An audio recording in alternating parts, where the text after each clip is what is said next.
다 같이 기도하시겠습니다. 사랑과 은혜가 많으신 거룩하신 하나님 아버지, 오늘 저희가 하나님의 자비로운 인도하심을 힘입어 하나님 앞과 그리스도 예수 안에서 한자리 함께 모였습니다. 오직 모든 시간에 우리를 구원하신 주님의 영광을 나타내고 하나님의 놀라우신 은혜를 마음으로 찬양하고 모든 영광을 아버지 하나님께 드릴 수 있는 귀한 시간 될 수 있도록 주관하시고 도와주시기를 간절히 간구합니다. 우리가 살아가고 있는 세상은 더욱더 악이 충만해지고 우리를 유혹하는 죄의 물결도 우리 가까이 있을 때가 너무 많이 있습니다. 이 혼란하고 악한 시대에 우리를 늘 구별시켜 주시고 주님 능력으로 붙잡아 주셔서 이 세상 헛된 일에 마음 뺏기지 아니하고 오직 하루하루를 하나님 안에서 주님 인도하신 가운데 살아갈 수 있도록 도와주시기를 간절히 간구합니다. 우리는 연약하고 우리는 어리석고 지혜가 없습니다. 오직 성령의 능력으로 붙잡아 주시고 이 세상 모든 악한 일로부터 구별돼서 하나님의 선한 일 가운데 예비되고 우리 각 사람이 쓰여질 수 있도록 도와주시기를 간절히 간구합니다. 주님 오시는 날이 얼마 남지 않은 이때에 참으로 모든 시간을 아끼고 저에게 주어진 모든 기회를 활용하여 하나님의 생명의 복음을 담대히 증거할 수 있도록 참으로 도와주시옵소서. 아직 구원 얻지 못한 많은 잃어진 영혼이 우리 주변에 있고 또 우리의 가족 중에도 아직 구원 얻지 못한 잃어진 영혼이 많이 있습니다. 주 예수를 믿으면 너와 내 집이 구원을 얻는다고 주님 약속하신 그 말씀이 우리 가정에 이루어질 수 있도록 주님 도와주시고 그 은혜에 합당한 자로서 생활할 수 있도록 도와주시기를 또한 간절히 간구합니다. 오늘 저희가 하나님 앞에 한자리에 모여 있습니다. 오직 모든 시간도 성령의 감동과 감화하심으로 주관하여 주시고 말씀을 대언하는 부족한 사람의 입술을 성령의 능력으로 주장하여 주시고 듣는 모든 사람의 마음도 인도하여 주셔서 함께 하나님의 은혜를 나타내고 하나님의 영광만을 나타낼 수 있도록 도와주시기를 간절히 간구합니다. 또한 미국 지역에 전도 여행 중에 있는 이요한 목사님과 또 함께 하신 일행에게도 주님의 일을 하는 데 필요한 모든 능력과 지혜를 더하여 주시고 성령의 인도하신 가운데 지켜주시기를 또한 간구합니다. 또한 이 한 주간에 신촌 지역에서 복음이 증거되고 있습니다. 말씀을 증거하는 홍정현 목사님의 그 입술도 주장하여 주셔서 하나님의 능력 가운데 복음이 증거되고 많은 영혼들 하나님 앞에 돌아와서 그 기쁨을 함께 나눌 수 있도록 도와주시기를 또한 같은 마음으로 기도합니다. 오늘 함께한 이 시간 오직 성령의 자비로운 인도하신 가운데 온전히 의지하며 우리를 사랑하시고 우리를 죄악에서 구원해 주신 우리 구주 예수 그리스도 이름으로 기도드렸습니다. 아멘.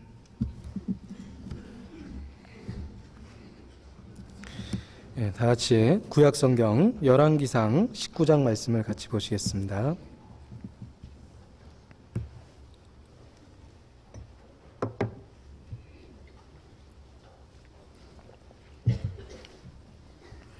구약성경 열왕기상 19장 549페이지입니다. 같이 보시겠습니다.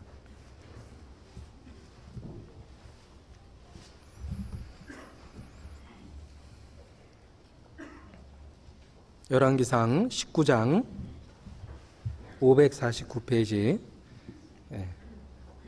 1절 말씀부터 제가 읽어드리겠습니다. 아합이 엘리야의 무릇 행한 일과 그가 어떻게 모든 선지자를 칼로 죽인 것을 이세벨에게 고하니 이세벨이 사자를 엘리야에게 보내어 이르되 내가 내일 이맘때에는 정녕 네 생명으로 저 사람들 중 한 사람의 생명 같게 하리라. 아니하면 신들이 내게 벌 위에 벌을 내림이 마땅하니라 한지라. 저가 이 형편을 보고 일어나 그 생명을 위하여 도망하여 유다에 속한 부엘세바에 이르러 자기의 사환을 그곳에 머물게 하고 스스로 광야로 들어가 하룻길쯤 행하고 한 로뎀 나무 아래 앉아서 죽기를 구하여 가로되 여호와여 넉넉하오니 지금 내 생명을 취하옵소서. 나는 내 열조보다 낫지 못하니이다 하고 로뎀 나무 아래 누워 자더니 천사가 어루만지며 이르되 일어나서 먹으라 하는지라. 본즉 머리맡에 숯불에 구운 떡과 한 병 물이 있더라. 이에 먹고 마시고 다시 누웠더니 여호와의 사자가 또다시 와서 어루만지며 이르되 일어나서 먹으라. 내가 길을 이기지 못할까 하노라 하는지라. 8절 말씀 같이 읽겠습니다. 이에 일어나 먹고 마시고 그 식물의 힘을 의지하여 40주 40야를 행하여 하나님의 산 호렙에 이르니라. 9절 말씀부터 또 제가 읽겠습니다. 엘리야가 그곳 굴에 들어가 거기 유하더니 여호와의 말씀이 저에게 임하여 이르시되 엘리야야 내가 어찌하여 여기 있느냐. 저가 대답하되 내가 만군의 하나님 여호와를 위하여 열심히 특심하오니 이는 이스라엘 자손이 주의 언약을 버리고 주의 단을 헐며 칼로 주의 선지자를 죽였으며며 오직 나만 남았거늘 저희가 내 생명을 찾아 취하려 하나이다. 여호와께서 가라사대 너는 나가서 여호와 앞에서 산에 섰으라 하시더니 여호와께서 지나가시는데 여호와의 앞에 크고 강한 바람이 산을 가르고 바위를 부수나 바람 가운데 여호와께서 계시지 아니하며 바람 후에 지진이 있으나 지진 가운데도 여호와께서 계시지 아니하며 또 지진 후에 불이 있으나 불 가운데도 여호와께서 계시지 아니하더니 불 후에 세미한 소리가 있는지라. 13절 말씀을 또 같이 읽겠습니다. 엘리야가 듣고 겉옷으로 얼굴을 가리우고 나가 굴 어귀에 섬에 소리가 있어 저에게 임하여 가라사대 엘리야야 내가 어찌하여 여기 있느냐. 예. 구약을 대표하는 선지자가 있다면 모세와 엘리야다 이렇게 얘기를 드릴 수가 있습니다. 그래서 예수님께서 변화산상에서 그 몸이 호련히 변화되셨을 때 그때 나타났던 구름 가운데 나타났던 자가 모세와 엘리야였습니다. 그래서 모세와 엘리야와 예수님께서 이렇게 대화하시는 모습이 그 신약 성경에 나타나 있습니다. 모세와 엘리야는 구약 성경의 그 많은 선지자들 중에 어떤 대표라 이렇게 얘기할 수 있습니다. 모세는 율법을 받은 자의 그 모습이고 엘리야는 그 율법으로 말미암은 하나님께 회개하는 그 회개의 심령을 가진 선지자라 이렇게 얘기할 수 있습니다. 구약 성경의 그 대표라 할 수 있는 그 모세와 엘리야 중에 오늘은 엘리야에 관한 이야기를 같이 생각을 해보고 싶어서 이 말씀을 같이 읽었습니다. 엘리야 그러면은 우리가 기억해낼 수 있는 많은 그 놀라운 사건들이 있습니다. 예를 들면 엘리야는 하나님께 간절히 기도함으로 하늘문을 닫아서 3년 반 동안 가뭄이 지도록 그렇게 기적을 이뤘습니다. 또 다시 기도해서 그 3년 반의 가뭄을 풀고 비가 내리게 하는 기적을 또한 하나님께서 엘리야를 통해 이루셨습니다. 그뿐 아니라 여러 가지 그 기적적인 이야기가 엘리야에게는 많이 있습니다. 그 흉년시에 가뭄이 들 때 하나님께서는 까마귀를 통해서 엘리야에게 필요한 음식을 날라다 주셨습니다. 그리고 가난한 사르밧 과부를 통해서 엘리야를 또 먹이시기도 하셨습니다. 사르밧 과부는 복을 받고 그 가루와 기름이 흉년 내내 끊어지지 않는 그 놀라운 기적을 체험을 했습니다. 그 이야기도 엘리야 이야기 가운데 나옵니다. 또 그뿐 아니라 그 과부의 아들이 죽었을 때 그 과부의 아들을 죽은 아들을 살리는 놀라운 기적도 엘리야를 통해서 하나님께서 이루십니다. 그래서 성경에 죽은 자가 살아나는 첫 번째 기록, 성경에는 죽은 자가 살아났다는 기록이 여러 번 나옵니다. 8번 나오는데 그 첫 번째 기적은 엘리야를 통해서 나타납니다. 그래서 사르밧 과부의 죽은 아들을 살리신 그 기적도 엘리야 시대의 엘리야를 통해서 이루어집니다. 그리고 우리가 잘 아는 갈멜산에서 바알 선지자 450명하고 아세라 선지자 400명하고 공개적으로 대결을 벌여서 하나님의 하늘로부터 내려오는 불의 응답을 받고 그 850여 명의 거짓 선지자들을 한날에 죽이는 놀라운 그 일도 엘리야가 이뤘습니다. 그리고 아하시야 왕이 엘리야를 죽이려 했을 때 군대를 50부장을 통해서 50명을 보냈을 때 그 50인의 군대를 하늘에서 내려오는 불로서 그들을 한순간에 그 불살라버리는 그런 기적적인 얘기도 우리가 떠올릴 수 있습니다. 엘리야 그러면 구약성경에 많은 기적을 행한 그 선지자, 그들 중에 아주 가장 많은 기적을 행했던 선지자입니다. 그리고 하나님 앞에 그 가장 어려운 시대에, 타락한 시대에 하나님 앞에 가장 귀하게 쓰였던 선지자라 이렇게 얘기할 수 있습니다. 그런데 그 엘리야에 관한 그 많은 이야기를 우리가 읽어보면 엘리야는 아주 특별한 사람일 거라고 생각을 합니다. 어떤 그 초인적인 의지력이 있고 굉장한 능력을 갖고 있고 어떤 그 보통 사람하고 다른 그 비범한 사람, 아주 특별한 사람, 그런 모습일 거라고 우리는 엘리야에 대해서 쉽게 생각을 합니다. 그러나 성경에서 증거하는 엘리야의 모습은 우리와 같은 보통 평범한 사람이었다라고 증거하고 계십니다. 결국은 엘리야의 놀라운 능력은 그 평범한 인간 엘리야의 능력이 아니라 그 평범한 엘리야를 통해서 하나님께서 역사하셨던 하나님의 능력임을 보여줍니다. 엘리야는 우리와 성정이 같은 사람이다 이렇게 얘기합니다. 엘리야는 평범한 사람이었습니다. 엘리야가 평범한 사람이었다라는 가장 그 큰 증거 중에 하나가 바로 오늘 같이 읽은 열왕기상 19장에 등장하는 엘리야의 모습입니다. 엘리야는 보통 사람처럼 죽음 앞에서 두려워했고 그 당하는 고난으로 인해서 하나님 앞에 죽기를 구하는 기도도 하나님 앞에 합니다.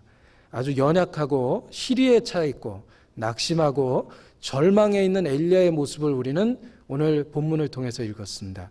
자, 이러한 본문은 엘리야가 특별한 어떤 인물이라기보다는 우리와 똑같은 모습을 갖고 있는 평범한 사람이었다라는 것을 입증해 주는 이야기일 거라고 생각합니다.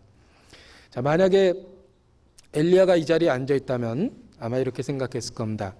야, 나에 관한 그 좋은 이야기도 많은데 하필 내가 제일 부끄러워하는 나의 그 연약한 그 사건을 왜 오늘 하필 그걸 읽을까? 아마 이렇게 생각했을지도 모르겠습니다. 그러나 바울 사도도 이러시기를 내가 부득불 자랑할진대 나의 약한 것을 자랑하리라 그랬습니다. 왜? 바울의 약한 것은 그 약한 바울을 통해서 하나님이 얼마나 강하게 역사하셨는가를 입증합니다. 우리의 인간적인 연약함은 우리 가운데 역사하시는 하나님의 능력을 나타낼 때가 의외로 많이 있습니다.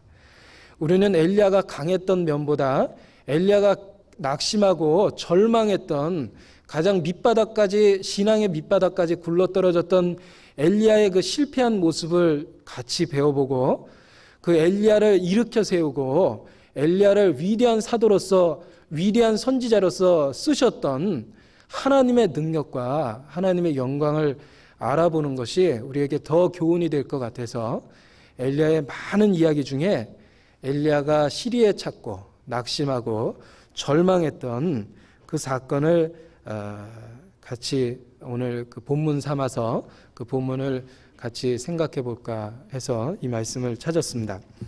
오늘 열왕기상 19장은 본문이니까 성경에 표시를 해놓으시고 신약성경 야고보서 5장 17절 말씀을 같이 찾으시겠습니다.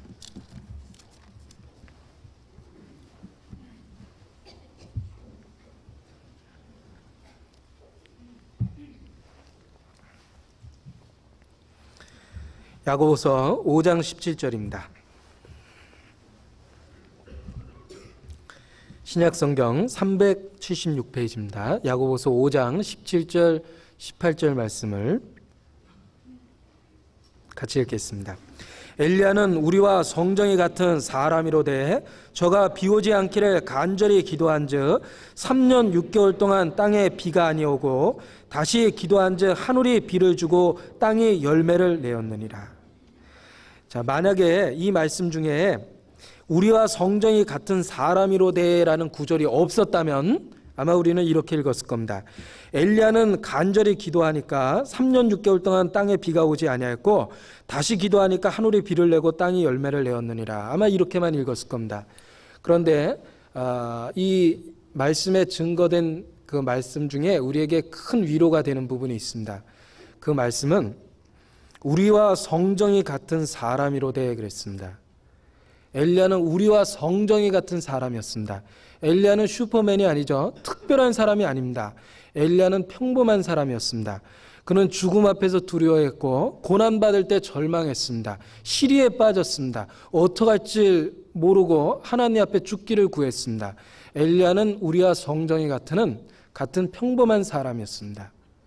그 평범한 엘리야가 하나님의 놀라운 그 능력을 나타내는 그 크게 쓰임을 받는 선지자로서의 역할을 한 것은 엘리야가 위대한 게 아니라 엘리야의 하나님, 그 성정이 같은 그 연약한 엘리야를 하나님이 쓰신 겁니다. 우리가 이같이 큰 그 보배를 질그릇에 가졌다. 이는 능력의 심이 큰 것이 우리에게 있지 아니하고 오직 하나님께 있음을 너희로 알게 하려 함이라 그랬습니다. 우리는 연약합니다. 우리는 어리석습니다. 우리는 지혜가 부족합니다. 우리는 인간적으로 결심해도 그 인간적인 결심을 지킬 만한 의지력도 없습니다. 이거는 심한 얘기가 아니라 자기를 정확하게 파악하고 자기 자신에 대한 그 능력을 잘 분석한 그 결과라고 생각을 합니다. 우리는 아주 연약합니다. 우리는 어리석습니다. 만일 우리에게 하나님의 도우심이나 하나님의 능력이 더딥혀지지 않으면 우리는 아무것도 아닙니다. 우리는 시리에 차고 엘리야도 그렇게 낙심하고 절망했는데 우린 더 말할 것도 없습니다. 그런데 그 연약한 우리에게 큰 위로가 되는 말씀은 엘리야의 하나님이십니다. 엘리야는 우리와 같은 성정 있는 약한 사람이었습니다. 그런데 엘리야의 하나님은 능력이 크십니다. 그는 이스라엘의 살아계신 창조주였습니다. 그분은 우리와 성정이 같은 엘리야를 굉장한 능력 가운데 엘리야를 사용하셨습니다. 자, 그러한 이야기 속에서 마찬가지로 우리 시대에 우리는 그 엘리야의 하나님을 동일하게 믿습니다. 그 엘리야의 하나님이 우리같이 연약한 우리도 하나님이 쓰신다면 엘리야처럼 귀하게 큰 능력 가운데 쓰임을 받을 거라고 생각을 합니다. 자, 이 말씀 속에서 엘리야는 우리와 성정이 같은 사람이로되, 그 말씀이 우리에게 엘리야의 하나님을 부르게 하고 엘리야의 하나님을 찾고 엘리야의 하나님을 의지하게 만듭니다. 그리고 우리도 엘리야처럼 하나님 앞에 크게 쓰임받을 수 있을 거라고 생각합니다. 그래서 하나님께서 특별하게 의지력이 있고 특별하게 뛰어난 사람을 쓰셨다면 우리는 나는 안 된다라는 그 생각을 가지고 쉽게 자포자기할 때가 있을 겁니다. 그렇지만 분명한 것은 하나님은 아주 평범한 사람들을 통해서 역사하셨습니다. 베드로는 평범한 생활인이었습니다. 그는 갈릴리의 이름 없는 어부였습니다. 예수님의 12제자 거의 대부분이 그랬습니다. 또 사도시대에 너희를 부르심을 보라. 너희 중에 문벌 좋은 자가 많지 않고 학식 있는 자가 많지 않고 재력 있는 자도 많지 않다 그랬습니다. 하나님은 평범한 사람을 들어 쓰셨습니다. 평범한 사람이 하나님께 붙잡힌 바 되면 하나님의 놀라운 능력을 나타냅니다. 우리에게도 가능성이 있습니다. 우리에게도 희망이 있습니다. 우리는 아주 어리석고 연약하지만 우리의 생애가 하나님께 드린 바 되고 우리가 하나님을 의지한다면, 하나님이 우리를 써주신다면 우리는 하나님 앞에 아주 귀하게 쓰이고 우리 시대의 엘리야처럼, 우리 시대의 베드로처럼, 우리 시대의 바울처럼 그렇게 크게 쓰임받을 수 있을 거라고 생각합니다. 그래서 엘리야가 평범한 사람이었고 엘리야도 시리에 찼고 엘리야도 낭망했고 절망 가운데 빠졌다라는 걸 우리가 생각해보고 하나님이 그를 어떻게 회복하셨고 그 연약한 엘리야에게 하나님의 능력이 어떻게 더딥혀졌는가, 그 말씀을 같이 생각해 본다면 우리의 연약함 속에 하나님의 능력이 더하여주고 우리가 진짜 이 마지막 때를 엘리야처럼 그게 살 수 있을 거라고 생각합니다.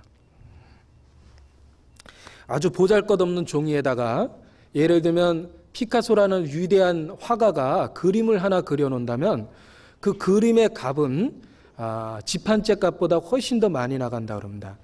그 종이 자체는 아주 평범한 보잘것없는 낡은 종이였다고 한번 해보죠. 그 낡은 종이에 피카소의 그림이 그려지면 엄청난 가치가 됩니다. 작은 종이 한 장에 미국 정부가 발행하는 100불짜리 그 달러의 그 도안이 인쇄된다면 100불짜리의 가치가 새겨질 것이고, 뭐 몇천만 원의 수표의 내용이 인쇄되고 거기에 그 재력 있는 그 재력가의 사인이 덧붙여진다면 그 작은 종이 한 장은 갑자기 그 가격이 수천만 원짜리로 바뀌어 버립니다.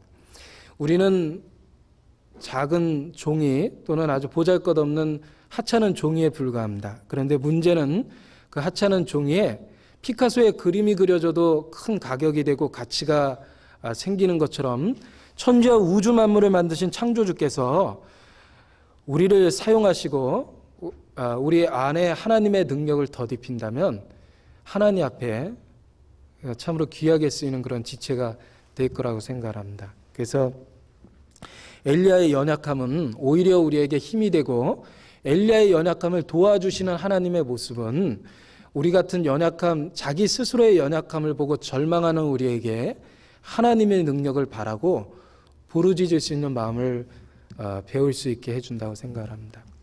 열왕기하 구약성경 보시겠습니다. 열왕기하 2장 말씀을 보시겠습니다. 열왕기하 2장 9절입니다. 562페이지입니다.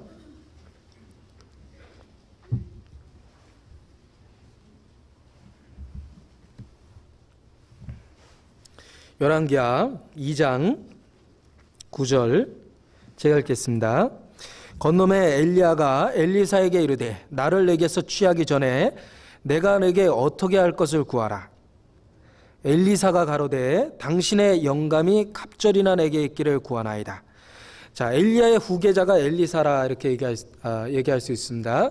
근데 엘리야를 이제 하나님이 취하여 가기 전에 엘리야가 자기의 그 제자죠. 자기를 그동안 수종들었던 엘리사에게 하나님께서 나를 취하여 가기 전에 내가 원하는 게 있다면 내가 내게 어떻게 해야 될지 구하라. 내가 원하는 것이 무엇이냐라고 물어봤습니다. 그때 엘리사가 대답하기를 당신의 영감이 갑절이나 내게 있기를 원하나이다 그랬습니다. 자, 엘리사가 엘리야에게 그 원했던 것은 당신의 영감이 내게 갑절이나 있기를 원하나이다 그랬습니다.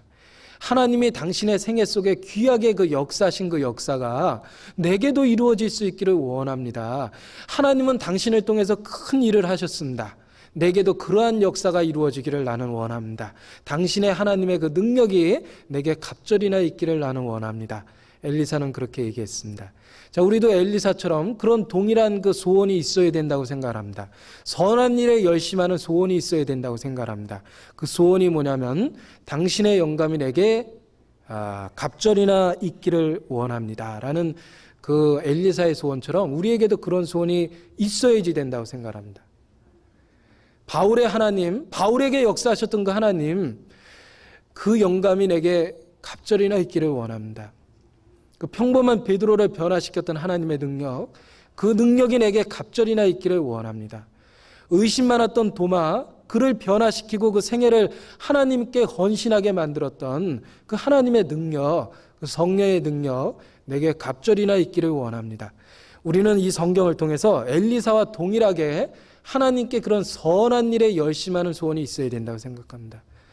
엘리야의 하나님, 바울의 하나님, 베드로의 하나님은 성경에 문자적으로만 나타나는 2000년 전, 3000년 전의 하나님이 아니라 지금 우리 가운데 살아계시고 동일하게 역사하시는 그 하나님에 대한 소원이 있어야 됩니다.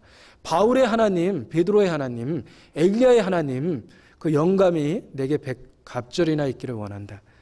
우리 안에 먼저 하나님께 그렇게 쓰임이 되기 전에 그런 소원으로 가득 차 있어야지 된다고 생각합니다.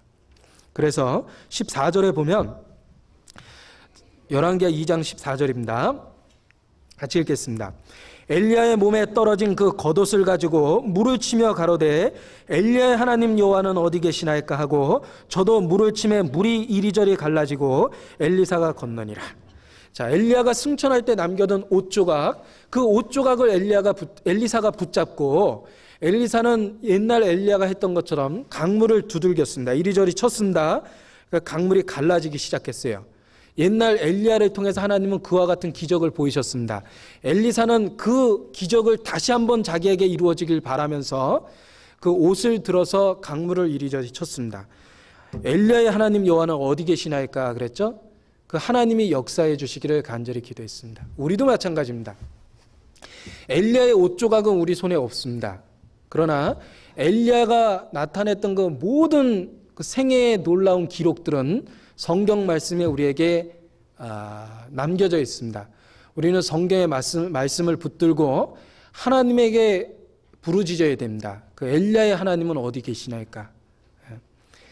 엘리야에게 나타났던 그 하나님, 그 영감이 우리에게, 그 하나님의 성령의 감동이 우리에게 갑절이나 있기를 원하면서 우리도 우리 앞에 있는 그 고난의 물, 우리를 시험하는 시험의 물, 많은 죄에 대한 유혹, 그 물결을 향해서 그 물결을 두들기면 열릴 거라고 생각합니다. 물이 이리저리 갈라졌다 그랬죠?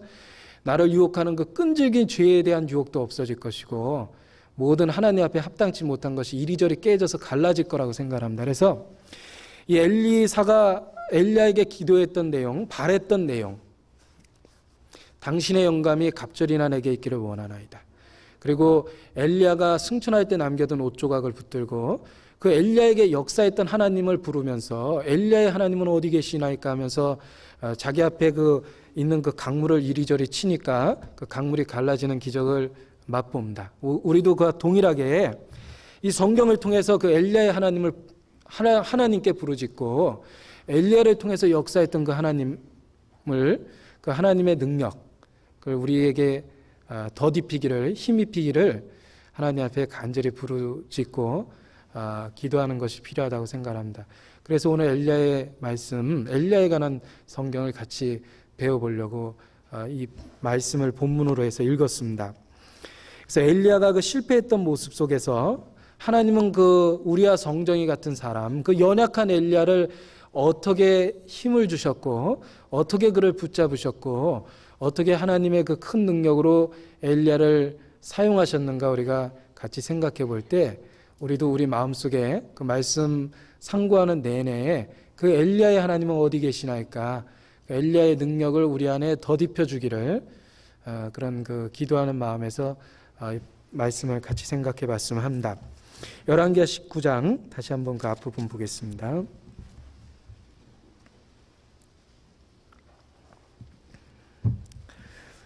엘리야는 이스라엘 그 7번째 왕이죠. 이스라엘의 7번째 왕인 아합, 그 아합 시대에 주로 활약했던 하나님의 선지자입니다. 그 엘리야라는 말의 그 엘이라는 말이 하나님이라는 뜻입니다. 그래서 엘리야 그러면 그 이름의 뜻이 있습니다. 그 이름의 뜻은 여호와는 나의 하나님이시다, 여호와는 나의 하나님이시다라는 그 뜻을 갖고 있습니다. 그러니까 엘리야라는 이름 자체가 굉장히 그 신앙 고백적인 이름입니다. 이 중동에서는 그 하나님, 전능자를 엘이라는 말로 이렇게 주로 사용을 합니다. 그래서 이스라엘에 가보면 우리나라 그 엘란트라 자동차가 많이 수출이 돼 있는데 그 엘란트라 자동차를 엘이라는 말 때문에 사용을 못하고 엘이 하나님이니까 감히 자동차 팔면서 하나님 이름을 상표로 쓸 수는 없잖아요. 그러니까 그 엘자를 빼고 란트라다 이렇게 해가지고 수출하는 우리나라 그 엘란트라가 많습니다. 그런데 그 엘이라는 말이 하나님이기 때문에 이름을 란트라라 이렇게 개조해서 그 자동차를 파는데 이 엘이라는 말이 하나님입니다. 그래서 엘리야 그러면 여호와는 나의 하나님이시다 이런 뜻을 갖고 있습니다. 그러니까 엘리야라는 이름 자체가 굉장히 그 신앙을 고백하는 식의 이름입니다. 그래서 굉장히 그 이름이 성경적이고 그 이름을 자기 스스로도 굉장히 그 힘이 되고 은혜가 됐을 거라고 생각합니다. 그런데 우리에게도 그 동일한 이름이 있습니다. 우리는 그리스도인입니다. 우리가 세상을 살다 보면 많은 호칭을 갖게 됩니다. 예를 들면 집에 제가 가면은 우리 집 아이들은 저보고 아버지하고 아빠하고 저를 부르고, 그리고 예전 직장 다닐 때는 회사에서 제 직책을 불러줬습니다.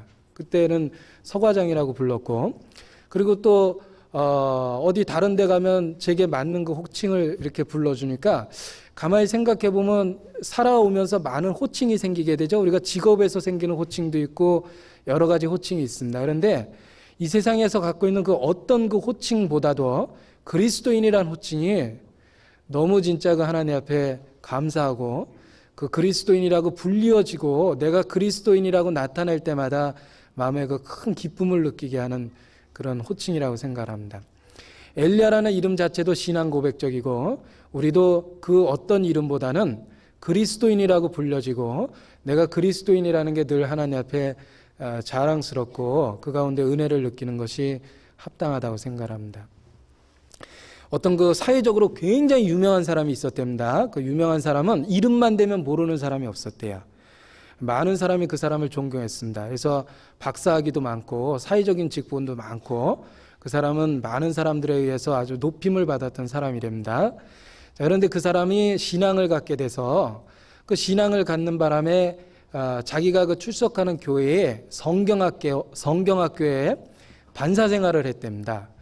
반사 생활을 했는데 이제 그 이야기 속에 이런 얘기가 있어요. 그분에게 어떤 분이 해준 얘기입니다. 당신이 만약에 천국에 간다면 당신을 알아보는 수많은 사람들이 달려오면서 당신을 아마 알아볼 거라고 이렇게 얘기를 했답니다. 그러니까 그 사람이 그걸 당연하다고 생각을 했어요. 왜냐하면 그 사람은 거리에 나가기만 하면 모르는 사람이 없는 아주 유명한 사람입니다. 그러니까 천국에 가도 뭐 나를 알고 있는 사람이 많겠지. 내가 이렇게 사회적으로 유명한 사람인데 천국 가도 뭐 날 알아보는 사람이 꽤 있을 거다 이렇게 생각을 했답니다. 그랬더니 그게 아니고 당신이 천국에 가면 당신이 무슨 박사고 굉장한 그 사회적인 저명 인사기 때문에 당신을 알아볼 사람은 하나도 없을 테지만 당신이 성경학교 반사였다라는 걸 통해서 아마 당신을 알아볼 사람이 천국에 많이 있을 거라고 이렇게 얘기를 해줬답니다. 그러니까 그분이 그 말씀을 듣고 크게 교훈을 받았어요. 왜냐하면 자기가 사회적으로 갖고 있는 많은 그 호칭보다도 자기가 하나님 앞에 봉사하고 있는 그 성경학교 반사라는 호칭이 아주 귀한 거구나. 그걸 해주는 이야기 속에서 깨달았답니다. 마찬가지입니다. 우리도 영원한 세계에 이를 때 보면 그동안 내가 사회적으로 갖고 온 거, 이루어놓은 모든 것이 있다 하더라도 그걸 통해서 천국에서 나를 알아볼 사람 하나도 없습니다. 나를 알아본다면 그리스도인이기 때문에, 또 교회 안에서 하나님 앞에 귀하게 쓰임받은 지체였다면 그러한 사실 때문에 알아볼 거라고 생각합니다. 그래서 우리가 그리스도인이라는 그 이름에 걸맞게 생활하는 것이 좀 필요하다고 생각합니다. 그래서 옛날 그 양반들, 또 특히 왕족이라면 굉장한 자부심을 갖고 이렇게 살아가는 모습을 이제 보게 되는데, 우리도 그야말로 우리 가문이 아주 대단한 가문 아닙니까? 너희는 다 하나님의 권속이라고 그랬는데 그야말로 로얄 패밀리입니다. 그래서 왕족으로서의 자부심을 갖고 나는 그리스도인이다.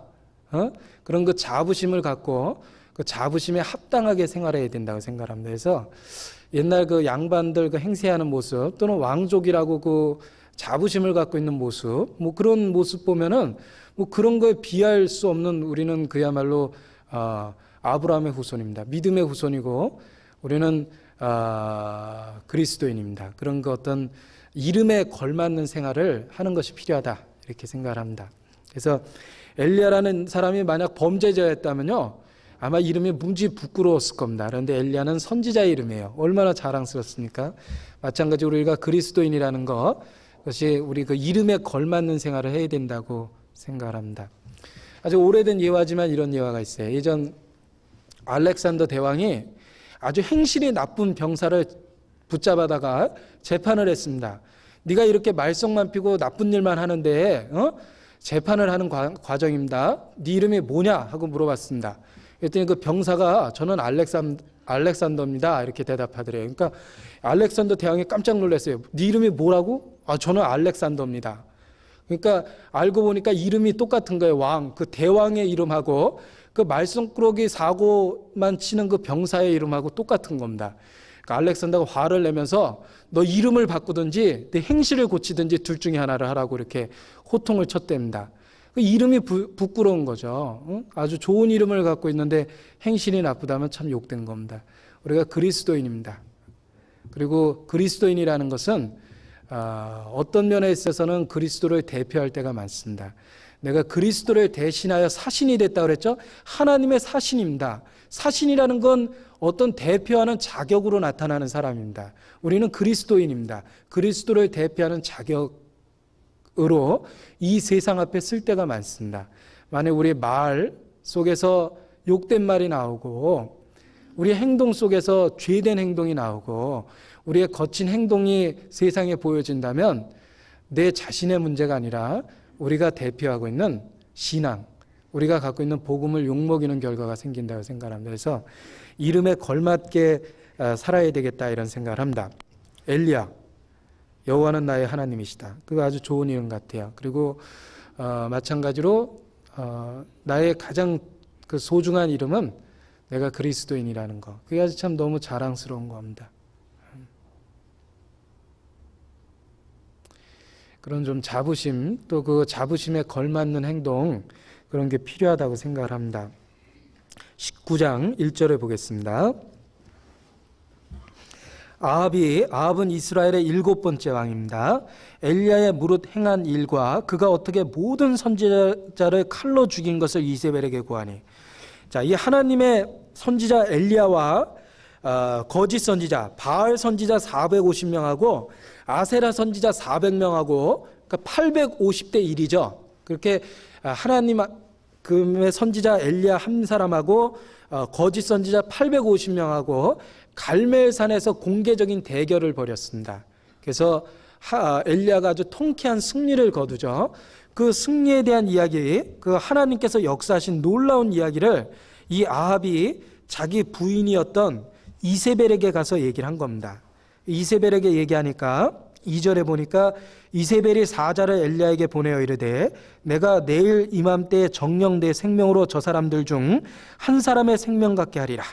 그렇게 하지 아니하면 신들이 내게 벌이의 벌을 내림이 마땅하니라 그랬습니다. 자, 이게 이세벨이라는 여인이 등장합니다. 자, 이세벨 그러면 구약 성경에 등장하는 가장 악한 여자의 대명사입니다. 성경 전체에 나타나죠. 신약 계시록에도 이세벨에 관한 이름이 나타나는데 가장 그 범죄의 어떤 그 악의 그 원흉처럼 악의 화신처럼 등장하는 여인의 이름 이세벨입니다. 아주 그 악한 여자로 등장하죠. 이 악한 여자는 원래는 그 시돈 왕의 딸이었습니다. 공주였죠. 그런데 아합이 정략 결혼을 통해서 시돈과 사돈 관계를 맺기 위해서 그 시돈 왕의 딸이었던 이세벨을 아내로 맞습니다. 그러는 바람에 이스라엘의 시돈에서 섬기던 그 바알 우상 숭배가 이스라엘에 퍼지게 된 겁니다. 그러니까 이 여자가 시집 오면서 자기 나라의 그 종교 바알이라는 우상을 섬기는 풍습을 같이 들여서 온 겁니다. 그래서 이스라엘의 죄가 더 만연하게 되고 우상 숭배하는 풍습이 생깁니다. 그러니까 이 이세벨이 이스라엘을 타락하게 만드는 아주 그 원흉이 되는데 이 이세벨이 아합으로부터 엘리야가 행한 일을 들었습니다. 엘리야가 행한 일이라는 건 아주 놀라운 일입니다. 850명의 선지자와 엘리야가 대결을 벌였는데 하나님이 하늘로부터 불이 내려오게 해서 엘리야에게 응답하심으로 말미암아 엘리야의 하나님을 입증했던 그 놀라운 사건입니다. 평범한 사람이었다면 그 이야기를 듣자마자 두려워했을 겁니다. 와, 엘리야의 하나님, 능력의 하나님, 창조의 하나님, 내가 어리석었구나. 내가 바알신을 섬겼던 게 이렇게 어리석은 거구나. 내가 잘못됐구나. 큰일 날 뻔했다. 이제라도 내가 돌이켜야 되겠다. 그렇게 생각하는 것이 이치에 맞습니다. 그런데 이세벨은 그 이야기를 듣자마자 회개하려는 마음은 손톱만큼도 없었습니다. 회개치 않고 오히려 자기들의 선지자를 엘리야가 죽였다는 이야기에 분해했습니다. 그래서 내가 엘리야를 내일 이맘때까지 죽이겠다 이렇게 선언을 합니다. 자, 이세벨의 모습 속에서 죄를 고집하고 회개치 않는 악인의 어떤 전형적인 모습을 봅니다. 아주 악한 자의 전형적인 모습을 이세벨을 통해서 봅니다. 우리 같으면 그 놀라운 능력에 관한 이야기를 들었다면 회개하는 게 옳습니다. 그래서 이세벨이 그때라도 회개했다면 아마 하나님 앞에 큰 은혜를 받았을 텐데, 이세벨은 회개치 않고 악을 붙잡고 자기의 죄를 고집합니다. 자, 그런데 죄는 회개하지 않고 죄를 붙잡으면 그 내가 붙잡은 죄가 더 큰 죄를 끌고 들어옵니다. 틀림없습니다. 처음부터 큰 죄 짓는 게 아닙니다. 처음에는 작은 죄를 짓습니다. 가룟 유다가 처음부터 큰 죄 진 게 아닙니다. 가룟 유다는 처음에는 예수님 따라다니면서 그 헌금께에 있는 돈을 야곱야곱 빼먹는 죄를 졌습니다. 아주 작은 죄죠. 공금횡령이라고 할 수 있습니다. 그런데 조금 지나서 자기 선생인 예수 그리스도를 팔아버리는 죄를 집니다. 그리고 자기 생명을 스스로 끊어버리는 아주 그 비참한 죄를, 더 어리석은 죄죠. 실제로는 그 더 어리석은 죄를 점점 더 범합니다. 죄는 죄를 데리고 옵니다. 내가 예를 들면 세상에서도 그렇습니다. 내가 깡패 친구를 사귀면은 그 친구가 또 다른 친구를 저한테 소개해 줍니다. 그래서 조금 지내보면 제가 아는 사람 중에 깡패가 많아집니다. 그런 거 못 느끼세요? 내가 나쁜 친구 하나를 사귀면은 그 나쁜 친구가 또 친한 친구를 나한테 소개시켜 주니까 자꾸 그런 친구만 많아집니다. 친구가 또 다른 친구를 데려오죠. 죄가 그렇습니다. 이 죄라는 게, 죄를 하나님 앞에 회개하고 버리지 않으면 내게 있는 죄가 또 다른 죄를 데리고 들어옵니다. 죄에 죄를 자꾸 더하게 됩니다. 악한 자는 그대로 악하게 두라 그랬죠? 저절로 죄가 죄를 물고 들어오는 겁니다. 욕심이 잉태한 즉 죄를 낳고, 죄가 장성한 즉, 죄는 장성하는 겁니다. 죄가 죄를 또 데리고 들어옵니다. 이세벨은 처음에는 우상 숭배하는 죄를 저질렀습니다. 그러다가 나중에는 하나님의 선지자를 죽이고, 그리고 자기의 죄를 고집하고 엘리야를 죽이려 하고 쫓아다니고 더욱더 큰 죄로 달려가는 모습을 봅니다. 그래서 성경에 하나님의 죄를 지적하고 우리로 회개케 하실 때에 돌이키지 아니하면 그 벌이 7배나 더해진다 이렇게 되어 있습니다. 그래도 돌이키지 아니하면 그 징벌이 7배나 또 더할 거라고 그랬습니다. 그래도 돌이키지 아니하면 또 7배의 징벌을 더할 거라 그랬습니다. 그거는 돌이키지 않으면 벌이 더해지는 것도 있지만 실제로는 더해지는 벌 받을 만큼 죄가 더 늘어나는 것도 사실입니다. 레위기 구약성경 26장입니다. 같이 찾겠습니다.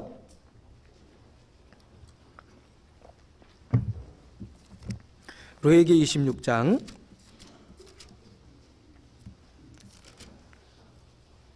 18절입니다.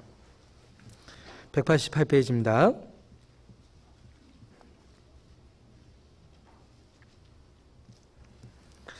18절 같이 읽죠. 너희가 그렇게 되어도 내게 청종치 아니하면 너희 죄를 인하여 내가 너희를 7배나 더 징치할지라. 21절을 같이 읽겠습니다. 너희가 나를 거스려 내게 청종치 않을진대 내가 너희 죄대로 너희에게 7배나 더 재앙을 내릴 것이라. 23절, 24절 같이 읽겠습니다.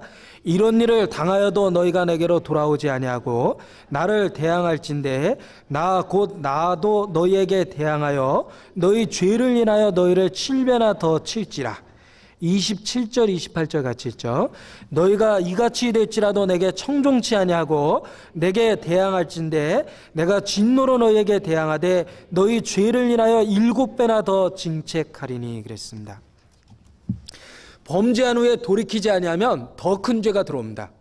그 결과는 하나님 앞에 심판을, 그 징계를 7배나 더 받게 되는 거예요. 그래도 돌이키지 않죠? 그러면 더 큰 죄가 들어옵니다.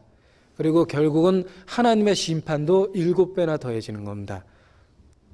그래서 이세벨의 모습 속에서 죄로 깊이, 마치 그 깊은 그 어둠 속으로 더 들어가는 것처럼, 또는 깊은 물 가운데 더 빠져 들어가는 것처럼 이세벨은 하나님을 떠나서 죄의 죄를 향해서 점점 더 나가는 모습을 봅니다. 하나님의 놀라운 기적이 나타나고 능력이 보여졌을 때 이세벨은 회개할 기회를 가진 겁니다. 그런데 하나님의 인자하심이 그를 인도하여 회개케 하심을 알지 못했다라는 성경 말씀처럼 그는 자기에게 나타나는 그 능력에 대한 걸 통해서 회개할 기회를 얻지 못하고 점점 더 마음을 완악하게 하고 죄로 달려갑니다. 그래서 엘리야를 죽이겠다고 이렇게 쫓아다니는 모습으로 나타나죠. 자, 이게 아주 전형적인 그 죄인의 모습인데, 자, 이런 그 이세벨 같은 모습이 신약 성경에 한 번 더 나타납니다. 그건 누구냐면 예수님을 죽였던 대제사장들, 서기관들의 모습입니다. 신약 성경 마태복음 28장입니다. 같이 찾겠습니다. 마태복음 28장 11절입니다.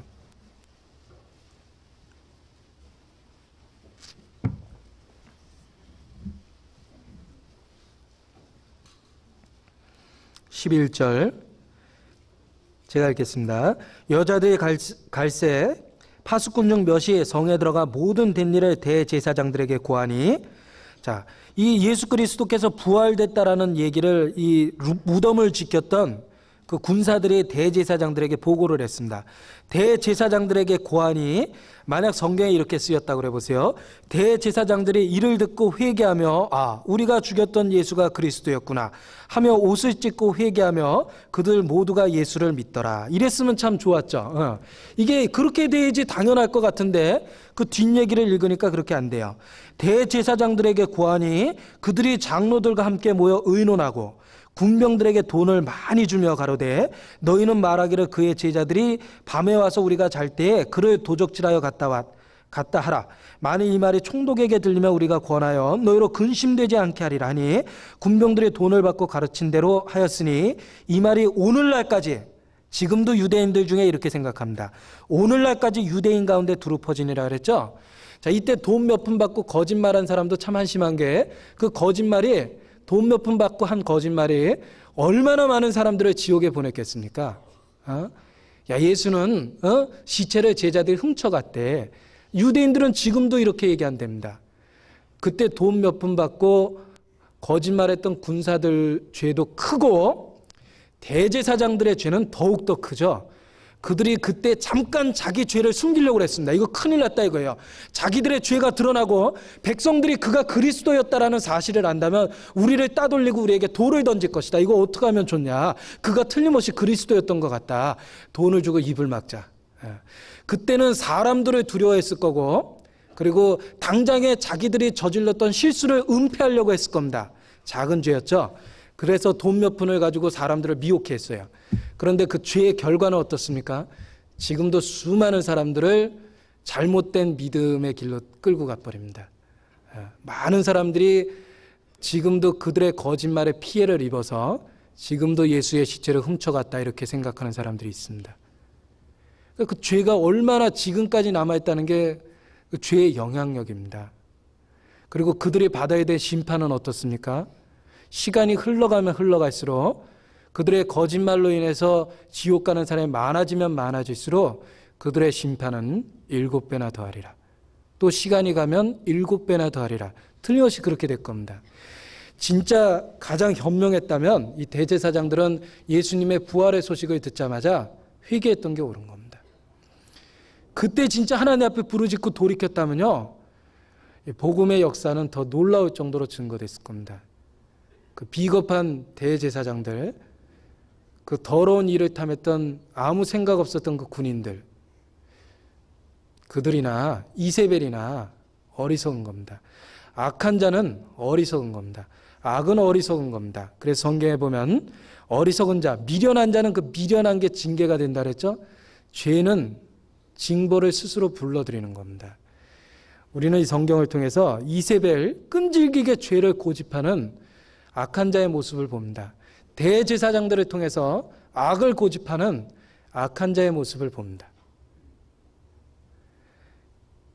결국 우리에게 어떤 교훈을 주냐면, 이 이세벨이나 대제사장들의 모습 또는 성경의 악한 자의 모습이 내 바깥에 있다면 신앙생활이 그렇게 답답하진 않을 겁니다. 이 악한 자의 모습이 내 바깥에만 있다면 나는 바깥에서 오는 죄로부터 싸우기만 하면 됩니다. 그거는 어떤 면에서 아주 쉬울지 모르겠습니다. 근데 문제는 그 악한 자의 모습이 외부적인 죄가 아니라 우리 안에 있다는 게 문제입니다. 내 육신에 선한 것이 거하지 않는 줄 안다 그랬습니다. 우리 육체는 죄에 팔렸습니다. 내 안에 원하지 않는 생각이 가득합니다. 지금 이 순간에도 원치 않는 생각이 나를 사로잡을 때가 있습니다. 그 악한 자의 모습이 내 바깥에 있다면 아무런 문제가 안 되는데 그 악한 자의 모습이 내 안에서도 보이기 때문에 이게 아주 참 무섭고 끔찍한 겁니다. 그래서 우리에게 그리스도가 필요한 겁니다. 악한 자의 모습이 바깥에만 있다면 그리스도는 그들에게 필요한 거죠. 근데 그 악한 자의 모습이 내 안에도 있기 때문에 내게 가장 필요한 자는 죄로부터 나를 구원해 줄 구세주입니다. 나의 그리스도입니다. 내 안에 있는 이세벨, 내 안에 있는 그 악한 자의 모습 속에서 나를 건지실 자는 나의 구세주뿐입니다. 베드로전서입니다. 같이 보겠습니다. 베드로전서 2장 11절입니다.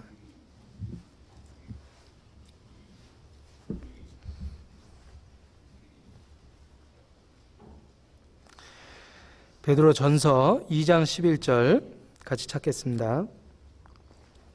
같이 읽겠습니다. 사랑하는 자들아, 나그네와 행인 같은 너희를 권하노니 영혼을 거스려 싸우는 육체의 정욕을 지어라 그랬습니다. 영혼을 거스려 싸우는 육체의 정욕을 지어라 그랬죠. 육체의 정욕이 멀리 있는 타인에게 있는 죄가 아니라 내 안에 있습니다.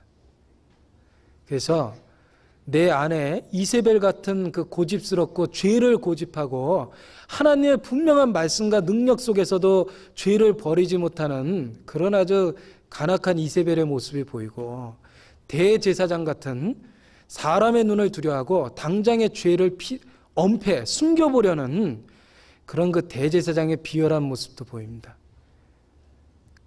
그래서 그리스도는 내게 필요한 분이시라는 걸 마음에 절실히 느끼고 또 느낍니다.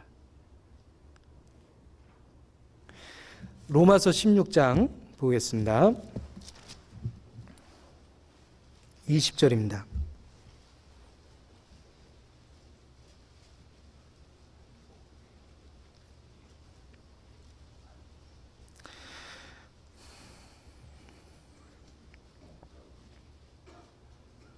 같이 읽겠습니다.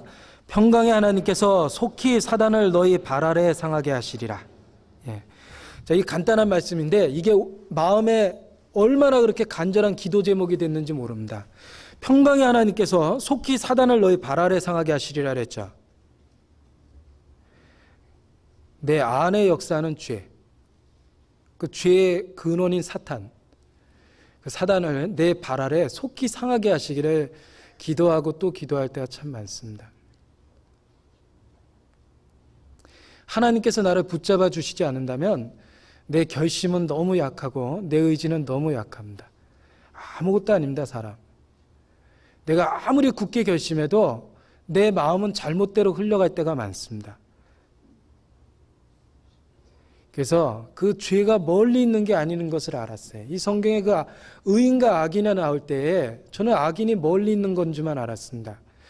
그런데 그 죄는 항상 멀리 있는 죄보다는 가장 가까이 있는 죄가 더 위험하고 다스리기 어렵다는 걸 알았어요. 우리가 전쟁할 때도 그렇습니다. 적이 멀리 있으면 차라리 싸우기가 쉽습니다.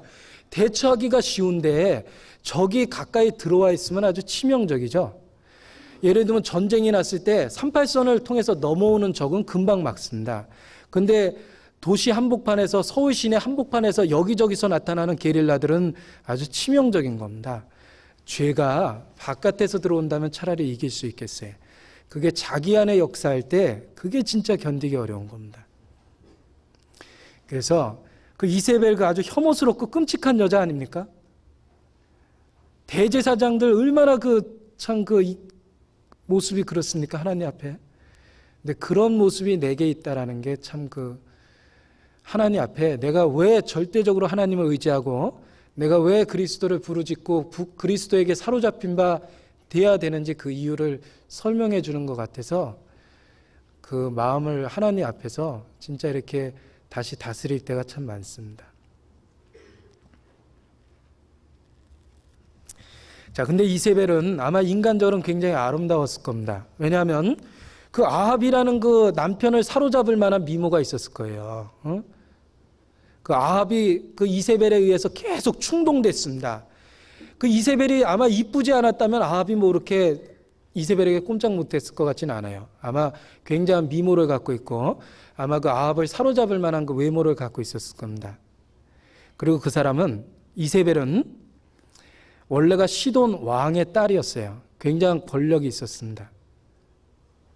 그런데 이세벨이 갖고 있었던 모든 것들은 죄를 짓는 데 도움이 됐습니다. 그 여자의 미모, 그 여자의 어떤 그 권세, 그 모든 것은 하나님을 대적하는 데만 쓰인 겁니다. 만약에 이세벨이 평범한 여자였다면, 이세벨이 평범한 아주 예를 들면은 인물이 박하고 아무 권세도 없고 평범한 여자였다면 차라리 그렇게 죄를 짓지 못했을 겁니다. 근데 이세벨은 인간적으로 너무 좋은 환경에 있었어요. 왕의 딸이었고 권력을 누렸고 미모를 갖고 있었습니다. 근데 그 여자가 갖고 있는 모든 좋은 것들은 하나님을 대적하는 데만 쓰였어요. 이런 생각을 해봅니다. 만약에 이세벨이 평범한 여자였다면 그 여자 개인을 위해서는 참 좋았겠다. 왜? 죄는 안 졌을 테니까. 그죠? 못 졌겠죠? 마찬가지로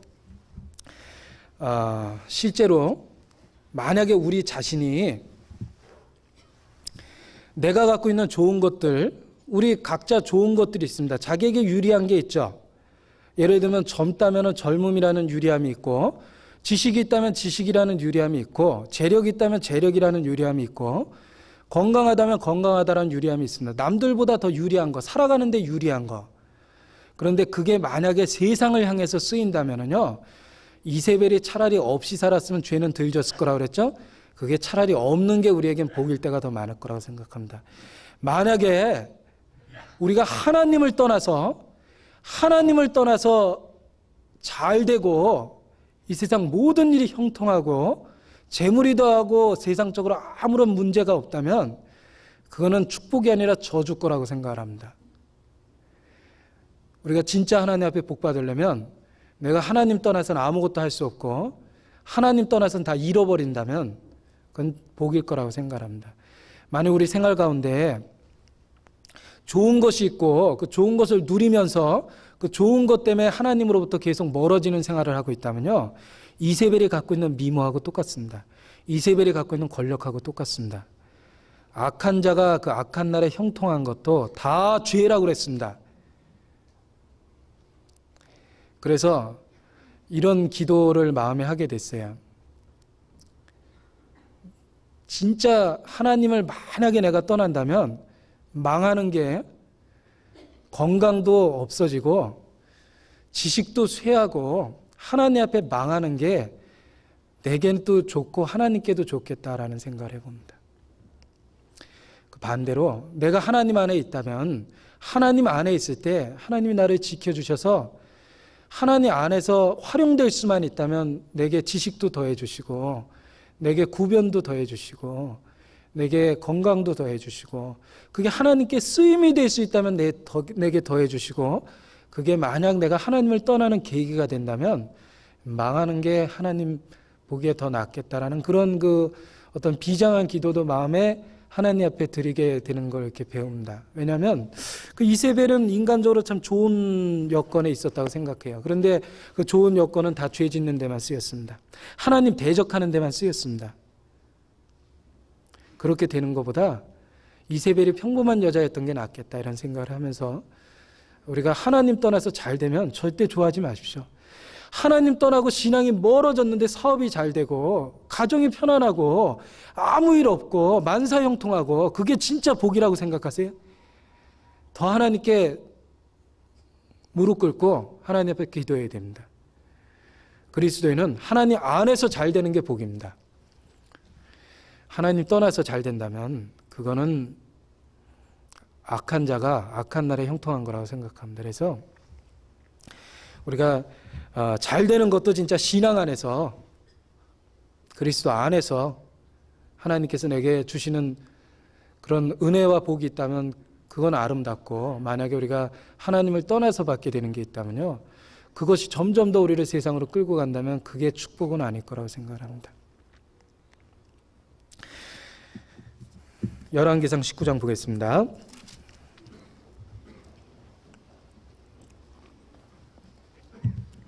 3절, 저가 이 형편을 보고 일어나 그 생명을 위하여 도망하여 유다에 속한 부엘세바에 이르러 자기 사환을 그곳에 머물게 하고 스스로 광야로 들어가 하룻길쯤 행하고 한 로뎀나무 아래서 죽기를 구하여 가로되 그랬습니다. 자, 이 엘리야가 황급하게 이제 도망갔습니다. 왜냐하면 이세벨이 죽이려고 이제 막 쫓아다니니까. 엘리야가 그 형편을 보고 일어나서 도망갔는데 이스라엘을 지나 유다 땅까지 와서 유다의 제일 남쪽 끝이 부엘세바입니다. 거기까지 도망갔어요. 그러니까 국경의 경계선까지 딱 온 겁니다. 그리고 하룻길을 더 걸어가서 사막에 들어갔어요. 쫓아오지 못할 그 안전한 곳으로 도망했는데 이게 몇백 킬로를 도망간 거니까 굉장히 피곤했을 겁니다. 한번 생각해 보세요. 그 당시 교통수단도 없었을 텐데 황급하게 어떤 자기에 대한 그 군사들의 추적이 시작되고 도망갔으니까 굉장히 피곤하고 어렵고 힘들었을 겁니다. 엘리야는 18장에 보면, 이 19장 얘기죠. 18장에 보면 아주 굉장합니다. 엘리야가 막 그 아합 앞에서도 큰 소리 쳐요. 왕을 두려워하지 않고 이스라엘을 괴롭게 하는 자가 바로 당신이다. 아합 왕을 꾸짖고 하나님의 능력을 보여주면서 하늘에서 불이 내려오게 해서 그 아주 굉장한 기적을 보이고 850명의 거짓 선지자를 다 죽이게 합니다. 그 굉장한 능력을 보였던 엘리야가 지금 19장에는 아주 초라한 모습으로 도망갑니다.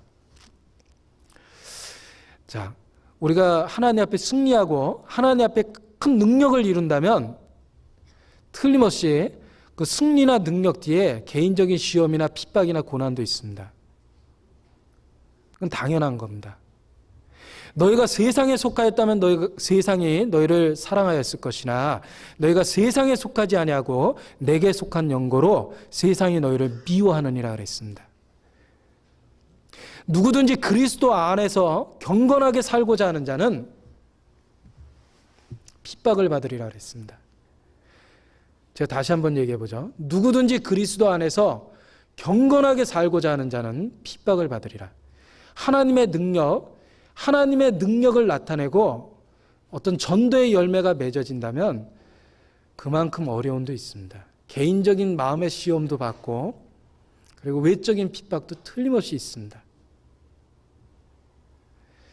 만일에 아무런 핍박도 없고 신앙으로 인한 어려움도 없다면 그 앞부분이 없는 거예요. 앞부분이 뭐였죠? 누구든지 그리스도 안에서 경건하게 살고자 하는 마음이 없거나 행동이 없는 겁니다. 그러니까 핍박도 없는 거죠. 누구든지 그리스도 예수 안에서 경건하게 살고자 하는 자는 핍박을 받으리라 그랬습니다. 승리 뒤에 오는 고난이 있고 하나님의 영광을 나타낸 뒤에 개인적으로 받는 시험도 많습니다. 엘리야도 그랬죠. 그러니까 엘리야는 열왕기상 18장에 굉장한 승리와 더불어서 그리고 그로 인한 그 고난과 핍박이 시작됩니다. 마찬가지로 우리도 가장 신앙적으로 승리할 때 마귀가 그냥 둘 리가 없죠. 여러 가지로 우리를 시험합니다. 그래서 전도의 열매가 맺어질 때 여러 가지로 우리를 시험합니다. 교회적으로도 그렇다고 생각합니다. 우리에게 어려움이 없어지고 외적인 핍박이 없어지면 좋을 것 같지만요, 뭔가 교회에 문제가 생겼기 때문에 그런 일이 벌어질 거라고 생각합니다.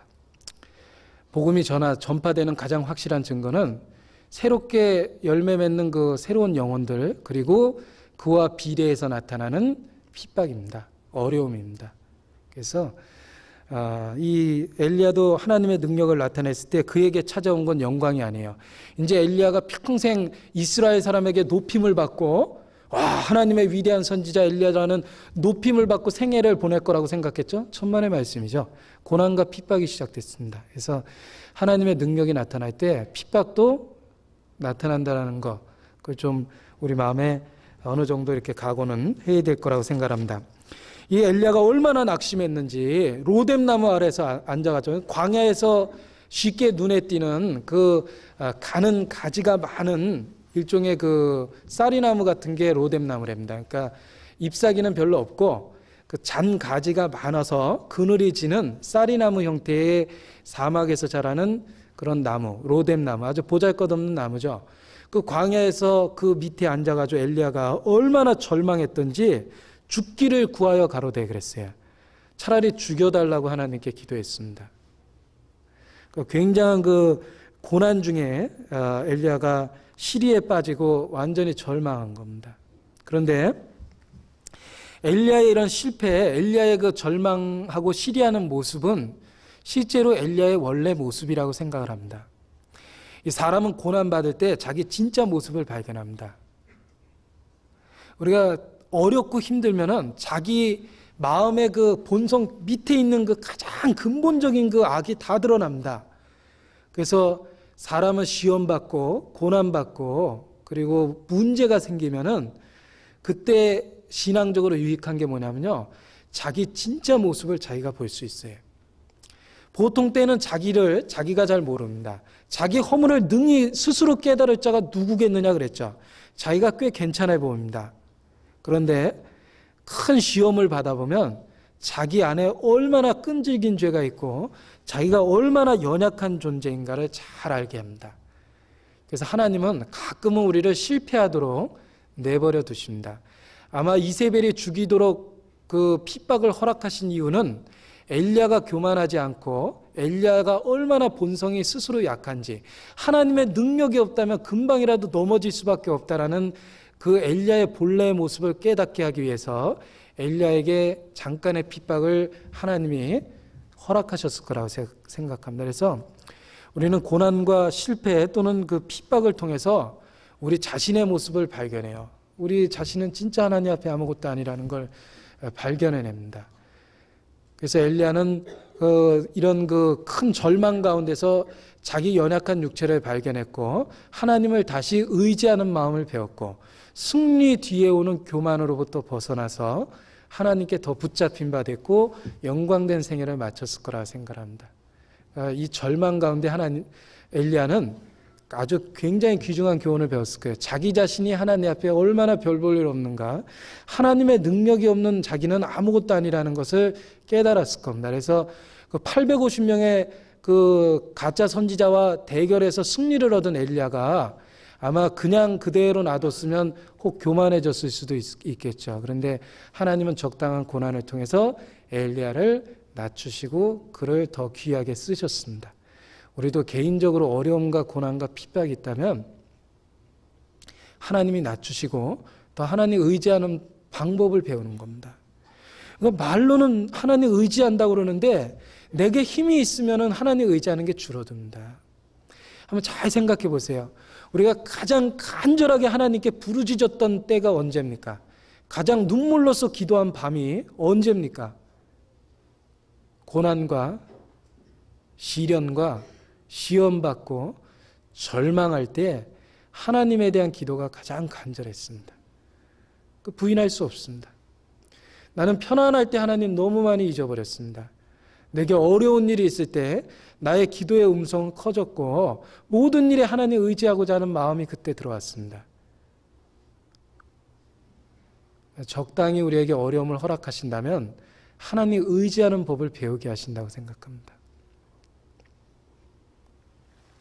고린도후서 1장입니다. 신약성경 고린도후서 1장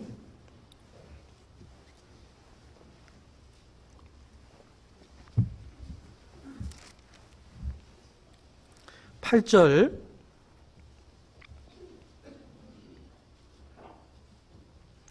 8절부터 10절까지 읽겠습니다. 같이 읽겠습니다. 형제들아, 우리가 아시아에서 당한 환난을 너희가 알지 못하기를 원치 아니하노니 힘에 지나도록 심한 고생을 받아 살 소망까지 끊어지고 우리 마음에 사형 선고를 받은 줄 알았으니 이는 우리로 자기를 의뢰하지 말고 오직 죽은 자를 다시 살리시는 하나님만 의뢰하게 하심이라. 그가 이같이 큰 사망에서 우리를 건지셨고 또 건지시리라. 또한 이후에라도 건지시기를 그를 의지하여 바라노라. 자, 이 바울은 굉장히 고난을 많이 받았습니다. 근데 그 고난을 통해서 배운 게 뭐냐? 그 고생을 많이 할 때는 사형 선고를 받은 줄 알았대요. 만물의 찢기같이 됐다 그랬습니다. 절망했습니다. 이제 죽은 줄 알았어요. 사형 선고를 받은 줄 알았는데 하나님이 살 소망까지 끊어지게 했다. 진짜 살아갈 의미를 못 찾을 정도의 고난을 당했습니다. 그런데 왜 그런 고난을 하나님이 허락하셨는가? 오직 죽은 자를 살리시는 하나님만 의뢰하게 하려 하심이라 그랬습니다. 자기를 의뢰하지 말고. 자, 우리도 고난을 통해서 배울 수 있는 건 하나님 의지하는 법을 배우는 겁니다. 그가 나를 건지셨고 과거입니다. 그리고 또 건지시리라. 지금도 건지고 계십니다. 그리고 후에라도 우리를 건지시기를 그를 의지하여 바란다 그랬습니다. 이제까지 나를 건지신 그 하나님, 지금도 건지고 계시고 앞으로도 건지실 겁니다. 자, 우리가 엘리야처럼 조금은 부끄럽지만 그런 그 큰 고난을 당하지 않으면서도 비슷한 기도를 할 때가 있어요. 살소망, 그 삶의 의미를 잃어버리고 차라리 죽었으면 좋겠다. 요건 약간 심각하죠? 근데 그거를 좀 완곡하게 표현하면 주님 빨리 오셨으면 좋겠다. 이렇게 이제 표현을 하죠. 그러니까 자기 문제에 부딪히면 자기가 죽었으면 좋겠다 생각하지만 대개는 그건 좀 그러니까 주님 빨리 왔으면 좋겠다라고 이렇게 생각하는데 그 빨리 왔으면 좋겠다라는 말이 이제 고난을 많이 받을 때 되게 그런 표현을 합니다. 그런데 우리가 그 어렵고 힘들 때 우리가 배울 수 있는 최고의 교훈은 자기를 의뢰하지 말고 하나님만 의뢰하는 법을 배우는 것. 그게 그 고난의 목적이라고 생각합니다. 자, 그런데 엘리야는 실제로 아주 어리석은 기도를 한 거예요. 죽기를 구하여 기도했다 그랬죠. 죽기를 구하면 안 되죠. 그 고난을 이길 힘을 구했어야죠. 엘리야는 기도부터가 이미 잘못된 겁니다. 그래서 하나님 앞에 너무 많이 큰 시리와 낭만 가운데 있었기 때문에 살 소망이 끊어진 거예요. 난 족하다. 나는 열조보다 낫지 못하니 차라리 내 생명을 취하여 주옵소서. 죽기를 구합니다. 그래서 엘리야는 실제로 죽기를 구하면 안 되죠. 하나님께 그 고난을 이길 수 있는 힘과 지혜를 구했어야 됩니다. 자, 그런데 이 엘리야가 그 죽기를 하나님께 이제 간절히 기도했습니다. 열왕기상 19장 다시 보죠. 4절.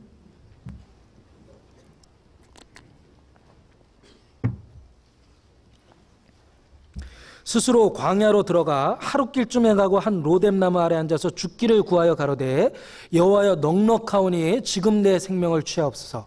나는 내 열조보다 낫지 못하니이다. 자, 지금 내 생명을 취하여 주옵소서. 나 지금 죽어야 되겠다. 죽기를 하나님께 간절히 기도했습니다. 자, 그런데 만약에 하나님께서 기도해 주신 대로 엘리야의 기도를 들었다면, 하나님이 엘리야가 기도한 대로 들어주셨다면 엘리야는 굉장히 부끄러운 생애를 마친 겁니다. 우리 가운데 엘리야 존경할 사람 하나도 없을 거예요. 엘리야가 처음엔 잘 나갔는데 나중에 얼마나 고난을 받았는지 하나님께 죽기를 구해서 죽었다고. 이렇게 하면 얼마나 수치스럽습니까?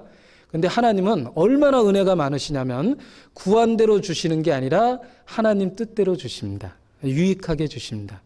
그래서 엘리야를 죽이신 게 아니라 그 기도한 대로 네가 정 원한다면 내가 데려가지. 뭐 이렇게 구한 대로 주신 게 아니라 하나님은 엘리야의 영광을 위해서, 엘리야를 위해서, 엘리야의 유익을 위해서 엘리야의 기도를 그대로 들어주신 게 아니라 엘리야의 죽기를 구하는 기도에서 엘리야에게 살아갈 수 있는 힘과 용기와 능력을 더 하시고 엘리야에게 소명을 주시고 그리고 엘리야를 거기서 그 일생을 마감한 게 아니라 그 후 몇 년 뒤에 산채로 엘리야를 데려가셨습니다.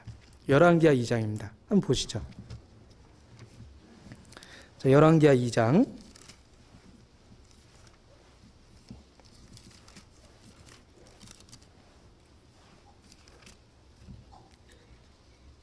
11절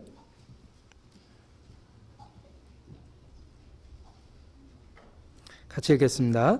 두 사람이 행하며 말하더니 호련히 불수레와 불말들이 두 사람을 격하고 엘리야가 회립바람을 타고 승천하더라.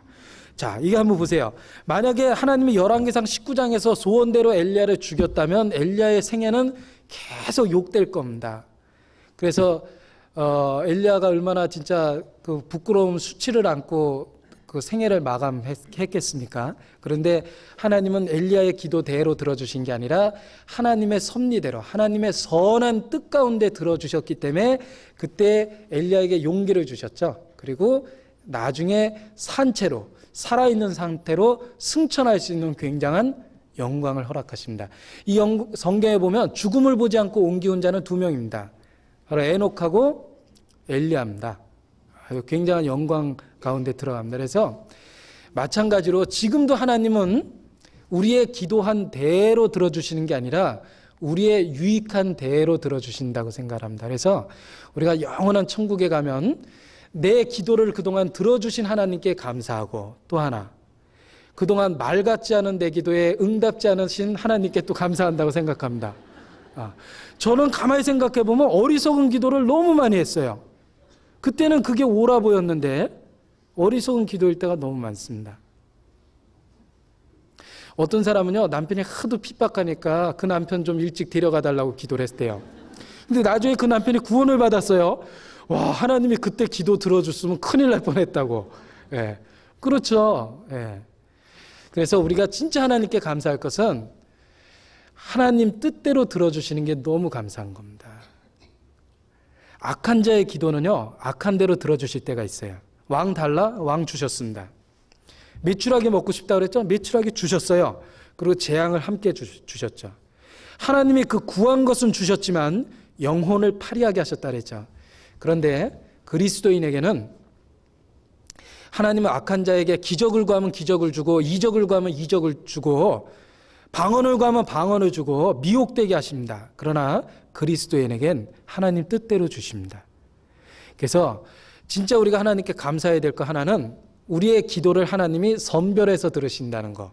그게 진짜 하나님께 감사하는 겁니다. 예수님께서 가장 모범적인 기도를 하셨습니다. 모든 그리스도인이 기도를 그렇게 해야 된다고 생각합니다. 예수님이 이렇게 기도하셨습니다. 아버지여, 내 뜻대로 마옵시고 아버지 뜻대로 되기를 원하나이다. 하나님, 아버지 할만하시거든 이 잔을 내게서 지나가게 하옵시고, 그러나 내 뜻대로 마옵시고 아버지 뜻대로 되기를 원하나이다. 우리의 바램과 소원은 있습니다.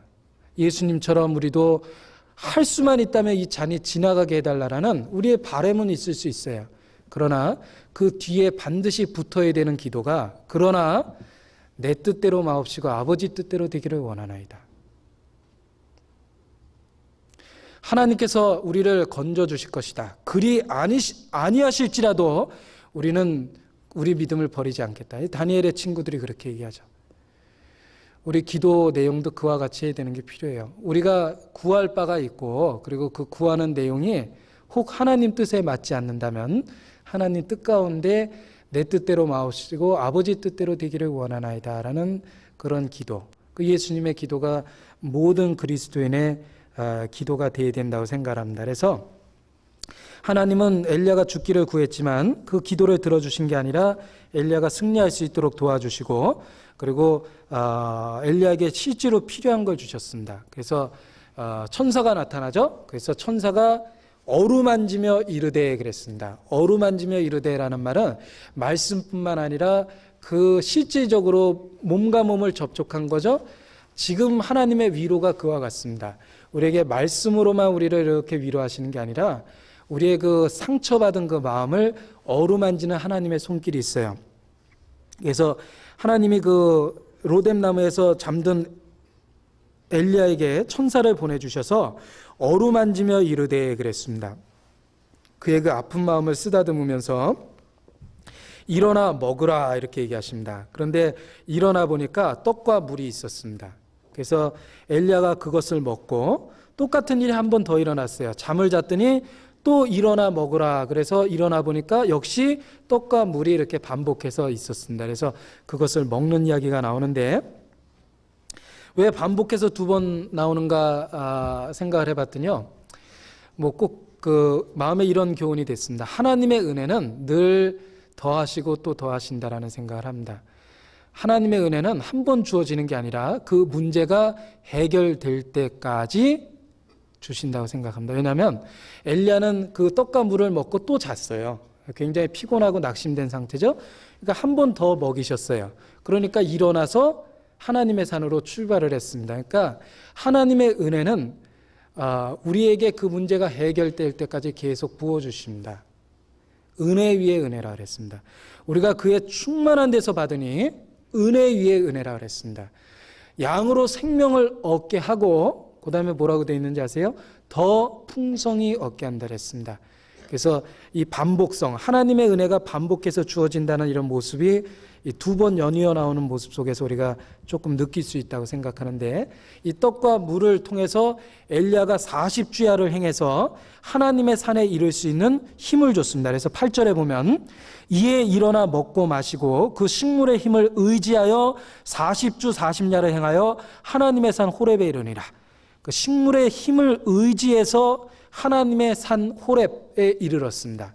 자, 지금도 우리가 낙심하고 절망했을 때 하나님 우리 마음에 우리를 만지시고 어루만지시고 우리 마음에 이르십니다. 일어나 먹으라. 그래서 떡과 물을 예비하십니다. 그게 말씀입니다. 풍요로운 말씀을 우리에게 주시고 성령의 능력으로 우리를 새롭게 하십니다. 오직 여호와를 앙망하는 자는 새 힘을 얻을 것이니 독수리에 날개치며 올라간 같을 것이라 그랬습니다. 여호와를 앙망하면 새 힘을 받습니다. 피곤하고 낙심한 사람이 해야 될 게 뭡니까? 여호와를 앙망하는 겁니다. 왜? 여호와를 앙망하는 것, 바라보고 그를 믿고 의지할 때 새 힘을 얻는다라고 그랬습니다. 소년이라도 피곤하며 장성이라도 넘어지나 오직 여호와를 앙망하는 자는 새 힘을 얻는다고 그랬습니다. 하나님을 바라고 그의 베풀어 주시는 떡과 물, 성령의 새롭게 하심, 하나님의 베풀어 주시는 말씀, 그 말씀이 우리에게 능력을 덧입혀서 하나님의 나라, 그 나라에 이를 때까지 우리를 식물의 힘을 의지하여 하나님의 산 호렙에 이르렀다는 말씀처럼 그 말씀으로 우리를 능력으로 띠띠우셔서 그곳에 도착할 수 있도록 그렇게 해주신다고 생각합니다. 시편 84편입니다. 시편 84편 같이 보시겠습니다.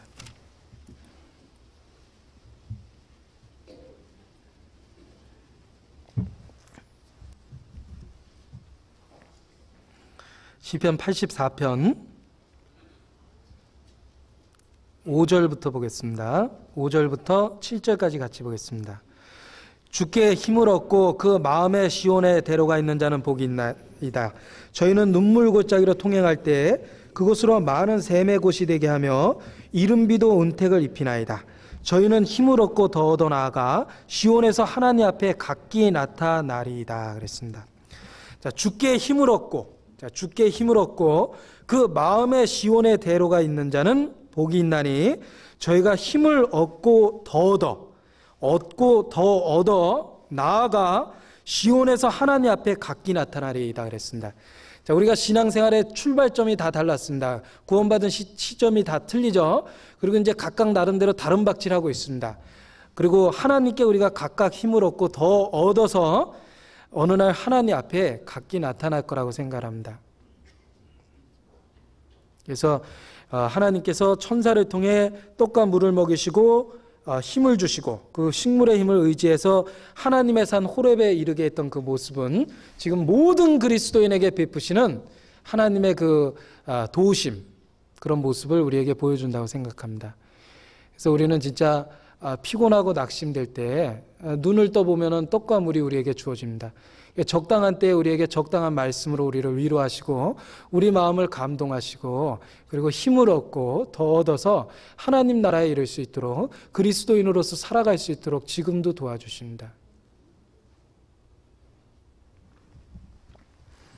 그래서 요 낙심한 엘리야를 이렇게 어루만지시고 떡과 물로 먹이시는 모습, 그리고 엘리야가 그 떡과 물의 힘을 의지해서 하나님의 산에 이르는 모습이 마치 천성을 향해서 나아가고 우리에게 늘 떡과 물을 통해서 기운을 복돋아 주시고 그 말씀을 통해 우리의 기운을 복돋아 주시고 우리를 인도하시는 그 하나님의 손길을 이렇게 예표처럼 보여주고 있다고 생각합니다. 열왕기상 19장 조금만 더 보겠습니다.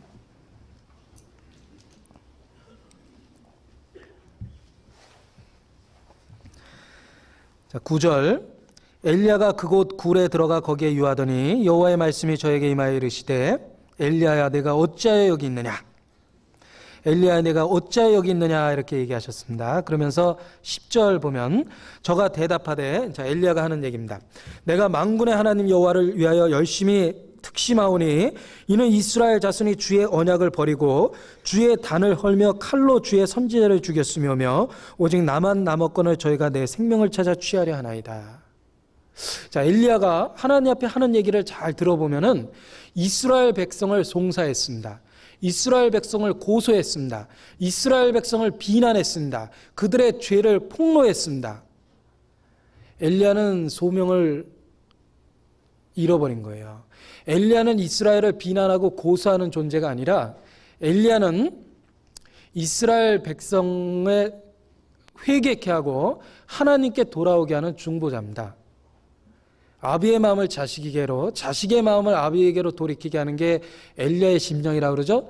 엘리야는 중보자입니다. 그래서 하나님 앞에 돌아오게 하고 이스라엘의 타락된 것을 하나님 앞에 회개케 해야 되는 어떤 중보자의 모습을 갖고 있어야 되는데, 지금 엘리야가 한 이야기는 이스라엘을 송사하는 이야기를 했습니다. 이스라엘을 비난했죠. 사실은 사실이지만 이스라엘을 고소하고 송사하는 일을 했습니다. 로마서 11장에 보죠. 로마서 신약성경 11장 똑같은 말씀이 있습니다.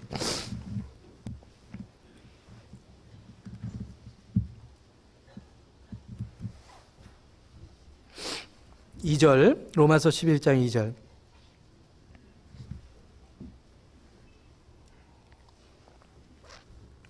하나님이 그 미리 아신 자기 백성을 버리지 아니하셨나니 너희가 성경이 엘리야를 가리켜 말한 것을 알지 못하느냐. 저가 이스라엘을 하나님께 어떻게 했죠? 송사하되 주여 저희가 주의 선지자를 죽였으며 주의 제단들을 헐어버렸고 나만 남았는데 내 목숨도 찾나이다 하니 그랬습니다. 자, 여기 엘리야가 이스라엘 백성을 송사했습니다. 이거는 엘리야는 실제로 이스라엘의 잘못을 하나님 앞에 돌이키게 하고 하나님 앞에 중보자가 되는 것이 옳습니다. 그런데 엘리야는 너무 마음에 실망하고 낙심하고 고난 가운데 있었기 때문에 그 중보자의 마음에서 비난하는 그 송사자가 됐어요. 자, 이런 이야기가 있습니다. 자, 어떤 교회의 어떤 목회자가 늘 설교할 때 여러분들 지옥 간다고 맨날 그러고 당신들 그렇게 하면 지옥 갈 줄 알라고 설교하고, 그리고 그들의 죄를 낱낱이 지적하고 그들을 책망하고 막 그랬답니다. 그러니까 그 많은 분들이 이제 그 목회자를 미워하게 됐답니다. 그런데 그 다음에 다른 설교자가 와서 똑같이 설교하는데 그 설교자도 당신들 이렇게 살면 지옥 간다 그러고 그들의 죄를 책망하고 똑같이 폭로하기 시작했답니다. 그런데 이상한 것은 그 전에 와서 설교했던 사람들은 다들 미워했는데 요번에 새로 와서 똑같은 얘기하는 그 새로 오신 분은 다들 좋아하더래요. 그래서 분명히 똑같은 메시지를 전했는데 왜 앞에 얘기했던 사람은 미워하고 뒤에 온 사람은 좋아하냐고 물어봤더니요, 그들이 대답이 그 전에 설교했던 사람은 우리가 지옥 가는 게 당연한 것처럼 얘기하고 우리를 비난하는 말밖에 하지 않았다고. 그런데 요번에 설교하신 분은 우리를 지옥 간다고 얘기했지만 저분은 우리를 대신해서 고통을 받고 진짜 말할 수 없이 우리로 인해서 고민하고 눈물 섞인 목소리로 얘기하더라. 그래서 우리는 그분을 좋아한다. 이렇게 얘기했답니다.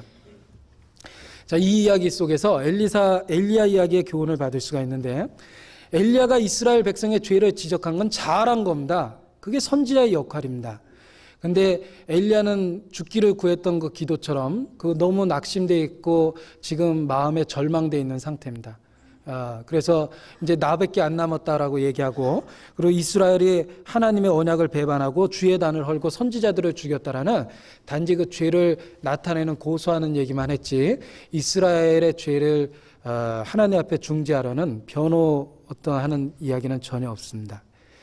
엘리야가 하나님 앞에 많이 지금 마음이 멀리 간 겁니다.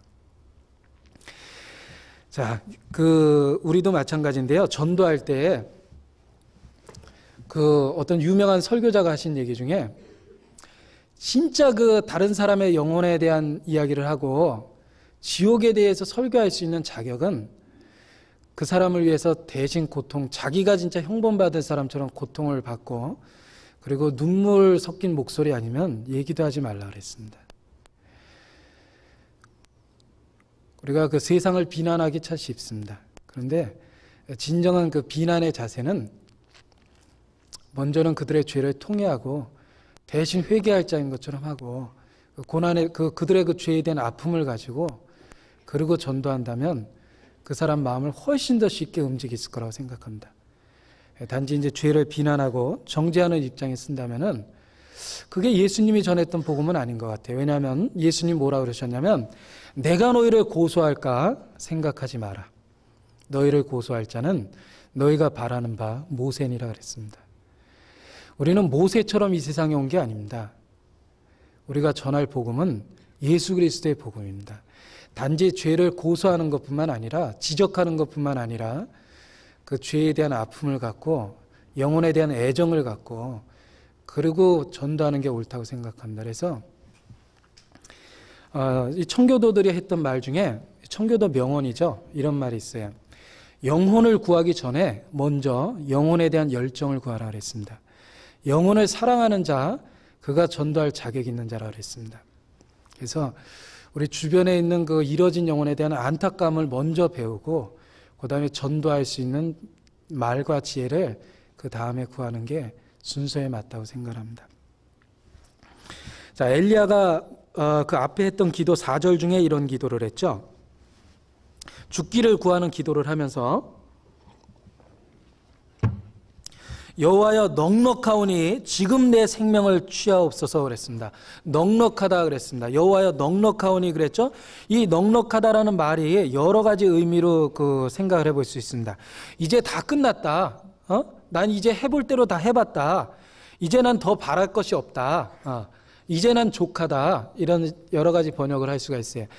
그 넉넉하오니 그랬죠. 이제 나는 할 만큼 했다. 난 이스라엘 백성, 저 패역한 백성들을 위해서 나는 할 만큼 했습니다. 난 이제 족합니다. 난 이제 다 할 만큼 했고 이제 나는 바랄 것이 없습니다. 이제 다 끝났습니다. 이제 그런 의미에서 넉넉하다라고 이렇게 얘기한 겁니다. 자, 엘리야 생각에는 넉넉하다고 그랬죠. 나 이제 할 만큼 다 했다라고 생각을 했지만 하나님이 보시기에는 아직도 엘리야는 달려갈 일이 있었어요. 엘리야의 일은 끝난 게 아니었습니다. 그래서 그 뒤에 보면은 엘리야에게 소명을 주시죠. 너는 하사엘에게 기름을 부어 왕을 삼고 예후에게도 기름을 부어 왕을 삼고 엘리사로 내 후계를 삼도록 해라. 그리고 내가 남겨둔 7,000명이 있다. 그렇게 얘기하십니다. 그러니까 실제로는 넉넉한 게 아니라 이제 일이 다 끝나고 이제 족한 게 아니라 하나님은 아직도 엘리야가 해야 될 많은 일을 갖고 있었습니다. 자, 우리가 하나님 앞에 달려가는 신앙의 코스도 내 마음대로 정하는 게 아니에요. 내가 이 정도 하면 됐다. 누가 그럽니까? 내가 이만큼 했으면 난 할 만큼 했다. 진짜 그렇게 생각하세요? 하나님도 그렇게 얘기하십니까? 그렇지 않습니다. 우리가 어리석은 기도 중에 하나가 뭐냐면요. 할 만큼 했다라는 거예요. 난 해볼 거 다 해봤다. 나 이제 할 만큼 다 했다. 나 이제 다 해봤다. 나 이제 족하다. 나 이제 넉넉하다. 그게 제일 어리석은 겁니다. 하나님은 그렇게 얘기 안 하십니다. 아직도 내가 달려갈 코스가 있고 달려가야 될 길이 많습니다. 할 만큼 한 게 아니에요. 어리석은 패배자의 이야기입니다. 절망과 시리와 낙심 가운데 할 수 있는 얘기가 그런 얘기지 우리가 달려가는 그리스도인이 할 수 있는 얘기가 아닙니다. 진짜로 넉넉하다면 하나님 오늘 나를 데려가실 겁니다. 진짜로 할 일이 없다면 해볼 만큼 다 해봤다면 오늘이 우리들의 마지막 밤일 겁니다. 그게 바로 바울이 얘기했던 것처럼 달려갈 길을 마친 겁니다. 그런데 내게 또 다른 하루가 있고 내가 오늘 시작하는 눈을 떴다면은 내게 아직 할 일이 많은 겁니다. 내 주변에 이뤄진 영혼들에게 못할 일이 아직 많은 겁니다. 넉넉하다라는 말은 자기가 쓰는 말이 아니에요. 근데 엘리야는 자기 스스로 넉넉하다 그랬어요. 나 이제 할 만큼 다 했다. 나 이제 족하다. 이 영어 성경에 보면요. It is enough 그랬습니다. 나 이제 충분하다. 난 족하다. 이제 난 살 만큼 살았다. 난 이제 노력할 만큼 했다. 이스라엘을 위해서 그렇게 했는데 그들은 돌이키지 않는다. 하나님은 이러시기를 엘리야의 또 다른 소명을 일깨워 주셨습니다. 그래서 그 19장 뒷이야기는 다 엘리야의 할 일입니다. 내가 이런 일도 하고 이런 일도 해야 된다. 그러니까 하나님은 엘리야의 달려갈 코스를 정하셨죠. 엘리야가 그 마무리를 자기가 정하는 게 아닙니다. 욥기에도 그 비슷한 말씀이 있습니다. 욥기 23장 10절입니다.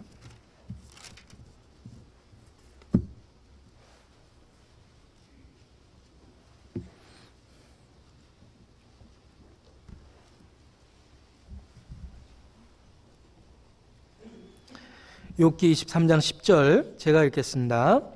나의 가는 길을 오직 그가 아시나니 그가 나를 단련하신 후에는 내가 정금같이 나오리라. 14절 그런즉 내게 작정하신 것을 이루실 것이라. 이런 일이 그에게는 어떻게 있다고요? 많이 있다 그랬습니다. 자, 이 욥의 고난은 욥의 인생의 끝이 아니죠.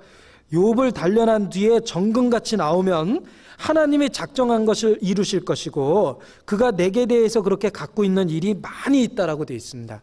우리도 마찬가지입니다. 우리가 절망할 때 우리 인생의 끝이 아니죠. 단련하신 후에 우리가 정금같이 나오고 우리에게 새로운 소명을 주십니다. 그런 일이 많이 있습니다. 우리가 넉넉한 게 아니에요. 이 잘못하면은요, 우리가 세상에서도 요즘에 그 명예퇴직도 사회적으로 문제가 되는데 정년퇴직하는 경우 있습니다. 이 사회에서 일을 다 하고 이제 여생을 좀 편하게 보내라고 이제 정년퇴직해서 퇴직금 받아가지고 경로당이나 아침부터 왔다 갔다 이렇게 하면서 소일하고, 그러니까 인생을 즐길 수 있다 그럴까요? 일을 안 하고 살아야 되는 그 나이, 그런 나이가 세상적으로 있을 수 있습니다. 그러니까 육신적으로는 이제는 일을 쉬고 나머지 생애를 좀 편안하게 바둑 두고 장기 들고 그리고 편안하게 일 안 하고 정년퇴직해서 살아야 될 나이가 있겠죠. 영적으로는 없다고 생각합니다. 영적으로는 그런 사람이 있다면 데려가셔야 되겠죠, 하나님이. 그런데 우리 시대는요, 이 경로당이, 영적인 경로당이 너무 많아요. 이제 나는 교회에서 할 만큼 했다. 난 하나님 앞에서 할 만큼 다 한 사람이다. 그래서 자기의 정년을 정해서 하나님 앞에 영적으로 정년퇴직해가지고 경로당에 앉아서 이제 시간을 보냅니다. 그런데 하나님 앞에서는 그런 영적인 정년퇴직은 없다고 생각해요. 있다면 죽음이죠. 그런데 우리가 살아있다는 건 우리에게 할 일을 아직은 많이 주신 겁니다. 그래서 넉넉하다라는 말은 진짜 그 엘리야가 죽음을 구했던 때 그 합당치 않은 표현 중에 하나입니다. 마찬가지로 우리가 할 만큼 다 해봤다. 예를 들면 내 가족들에게도 난 전도 하려고 노력할 만큼 다 했다. 이제 안 되는 걸 어떡하냐. 진짜 그렇지 않습니다. 진짜 그렇다면 하나님이 데려가셨죠. 그래서 하나님이 계획한 일은 아직도 우리에게 많이 있다고 생각합니다. 그리고 이제 하나님께서 엘리야를 일깨우시기 위해서 열왕기상 19장 11절 보시죠.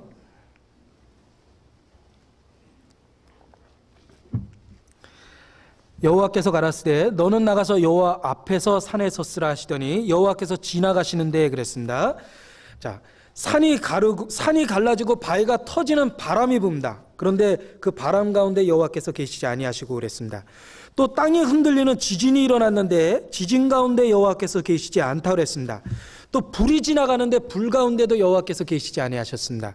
여호와께서 어디 계셨냐면 바람과 지진과 불 뒤에 12절 또 지진 후에 불이 있으나 불 가운데도 여호와께서 계시지 아니하더니 불 후에 세미한 소리가 있는지라 그랬죠. 자, 하나님 나타나시는데 바람 속에도 없었고 지진 속에서도 없었고 불 가운데도 없었고 세미한 소리 속에 있었습니다. 작은 소리 속에 하나님의 뜻이 실려 있었습니다. 생각해 보세요. 천지와 우주 만물을 만드신 창조주께서 뭐 목청이 적어가지고 세미한 소리를 내셨겠어요? 예? 하나님이 소리치면 아마 우리 고막이 터져버릴 겁니다. 그런데 하나님이 소리가 적어서 적은 소리를 내셨겠습니까? 그 세미한 소리가 의미하는 게 뭐냐면요, 우리 양심에 들리는 성령의 음성입니다. 하나님의 음성이 적은 게 아니라 그 음성을 듣기에 내 마음이 너무 시끄러운 거예요. 내 마음에 시끄러운 소리가 너무 많습니다. 세상에 대한 염려, 재래의 유혹, 가정적인 걱정, 살아갈 염려가 너무 많으니까 내 마음이 너무 시끄러우니까 그 큰 하나님의 음성이 조그맣게 들리는 거예요. 그러나 아무리 적어도 하나님의 음성은 하나님의 음성입니다. 지금도 하나님은 능력이나 기적이나 표적을 보여주는 게 아닙니다. 우리 가운데 바람이 불고 산이 갈라지진 않습니다. 지진이 일어나는 것도 아니죠. 우리 가운데 깜짝 놀랄 불이 지나가는 것도 아닙니다. 분명한 건 세미한 소리죠. 우리 양심을 움직이는 세미한 소리가 있습니다. 그게 성령의 역사입니다. 하나님의 음성입니다. 우리 각 사람 마음에 들려주는 하나님의 음성, 세미한 소리입니다. 우리가 조용하면 들을 수 있습니다. 우리가 떠들고 분주하면 하나도 안 들리는 소리입니다. 성령을 소멸치 말라고 그랬죠. 하나님의 세미한 소리는 기도하는 사람 마음에 가장 크게 들립니다. 그 음성을 들어보면 이렇게 들립니다. 엘리야야, 내가 어찌하여 여기 있느냐 그랬죠? 우리가 실망하고 낙심한 자리에 있을 때 하나님의 음성이 들립니다. 내가 어찌하여 여기 그 실망하고 낙심한 그 자리에 있느냐, 우리 마음에 들립니다. 우리가 합당치 못한 자리에 갔을 때, 예를 들면 그리스도인이 가서는 안 되는 자리에 있을 때, 봐서는 안 될 걸 보고 해서는 안 될 말을 하고 해서는 안 된 행동을 할 때 그 세미한 음성은 틀림없이 우리 양심에 울려 퍼집니다. 내가 어찌하여 여기 있느냐. 그 세미한 소리가 있습니다. 그래서 그리스도인의 행동을 구별합니다. 그래서 그리스도인이라는 건 늘 하나님의 음성을 듣는 사람, 내가 어찌하여 여기 있느냐, 그 음성을 들으면서 우리 생활이 좌로나 우로나 치우치지 않고 하나님이 정해주신 그 정로, 그 천성을 향해서 걸어가는 것이 신앙생활이라고 생각을 합니다. 그래서 그 옛날 엘리야가 실망하고 낙심됐을 때 하나님은 세미한 소리로서 엘리야를 일깨우시고 새로운 소명을 주셨습니다. 우리도 마음에서 들리는, 우리 마음에 들려주시는 그 세미한 성령의 음성을 듣는 자가 지금도 모든 그 실망과 낙심 속에서 벗어나서 하나님의 능력으로 띠띠우고 그 살아서 승천하는 엘리야의 모습처럼 우리도 승리하는 그런 신앙생활을 할 수 있을 거라고 생각합니다. 같이 기도하시겠습니다.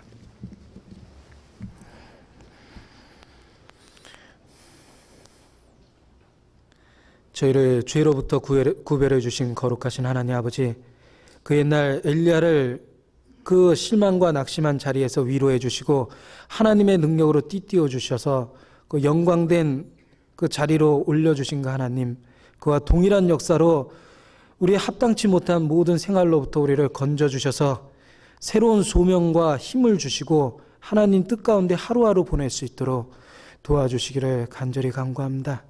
우리의 간증이 우리의 입에만 있지 아니하고 우리 생활 속에, 행동 속에, 우리의 발자취 속에 나타날 수 있도록 도와주시옵소서. 잠시 후에 주님 나라에 이를 때 착하고 충성된 종이라는 영광과 칭찬 속에 주님 만날 수 있도록 우리를 보존하여 주시고 우리의 간증을 지켜주시기를 아버지 하나님께 간구합니다. 더욱 사랑의 띠로 교회를 하나가 되게 묶어주셔서 하나님의 일을 해나가는데 허송세월하지 않고 충성되게 할 수 있도록 도와주시기를 간구합니다. 늘 하나님의 능력을 힘입어 승리하는 그리스도인 될 수 있도록 지켜주시고 도와주시옵소서. 우리의 나머지 생에 온전히 하나님 은혜 가운데 부탁드립니다. 우리를 사랑하시고 늘 우리를 지켜주시는 예수 그리스도 귀한 이름 받들어 기도드렸습니다. 아멘. 광고 말씀 없습니다. 마치겠습니다. 안녕히 돌아가십시오.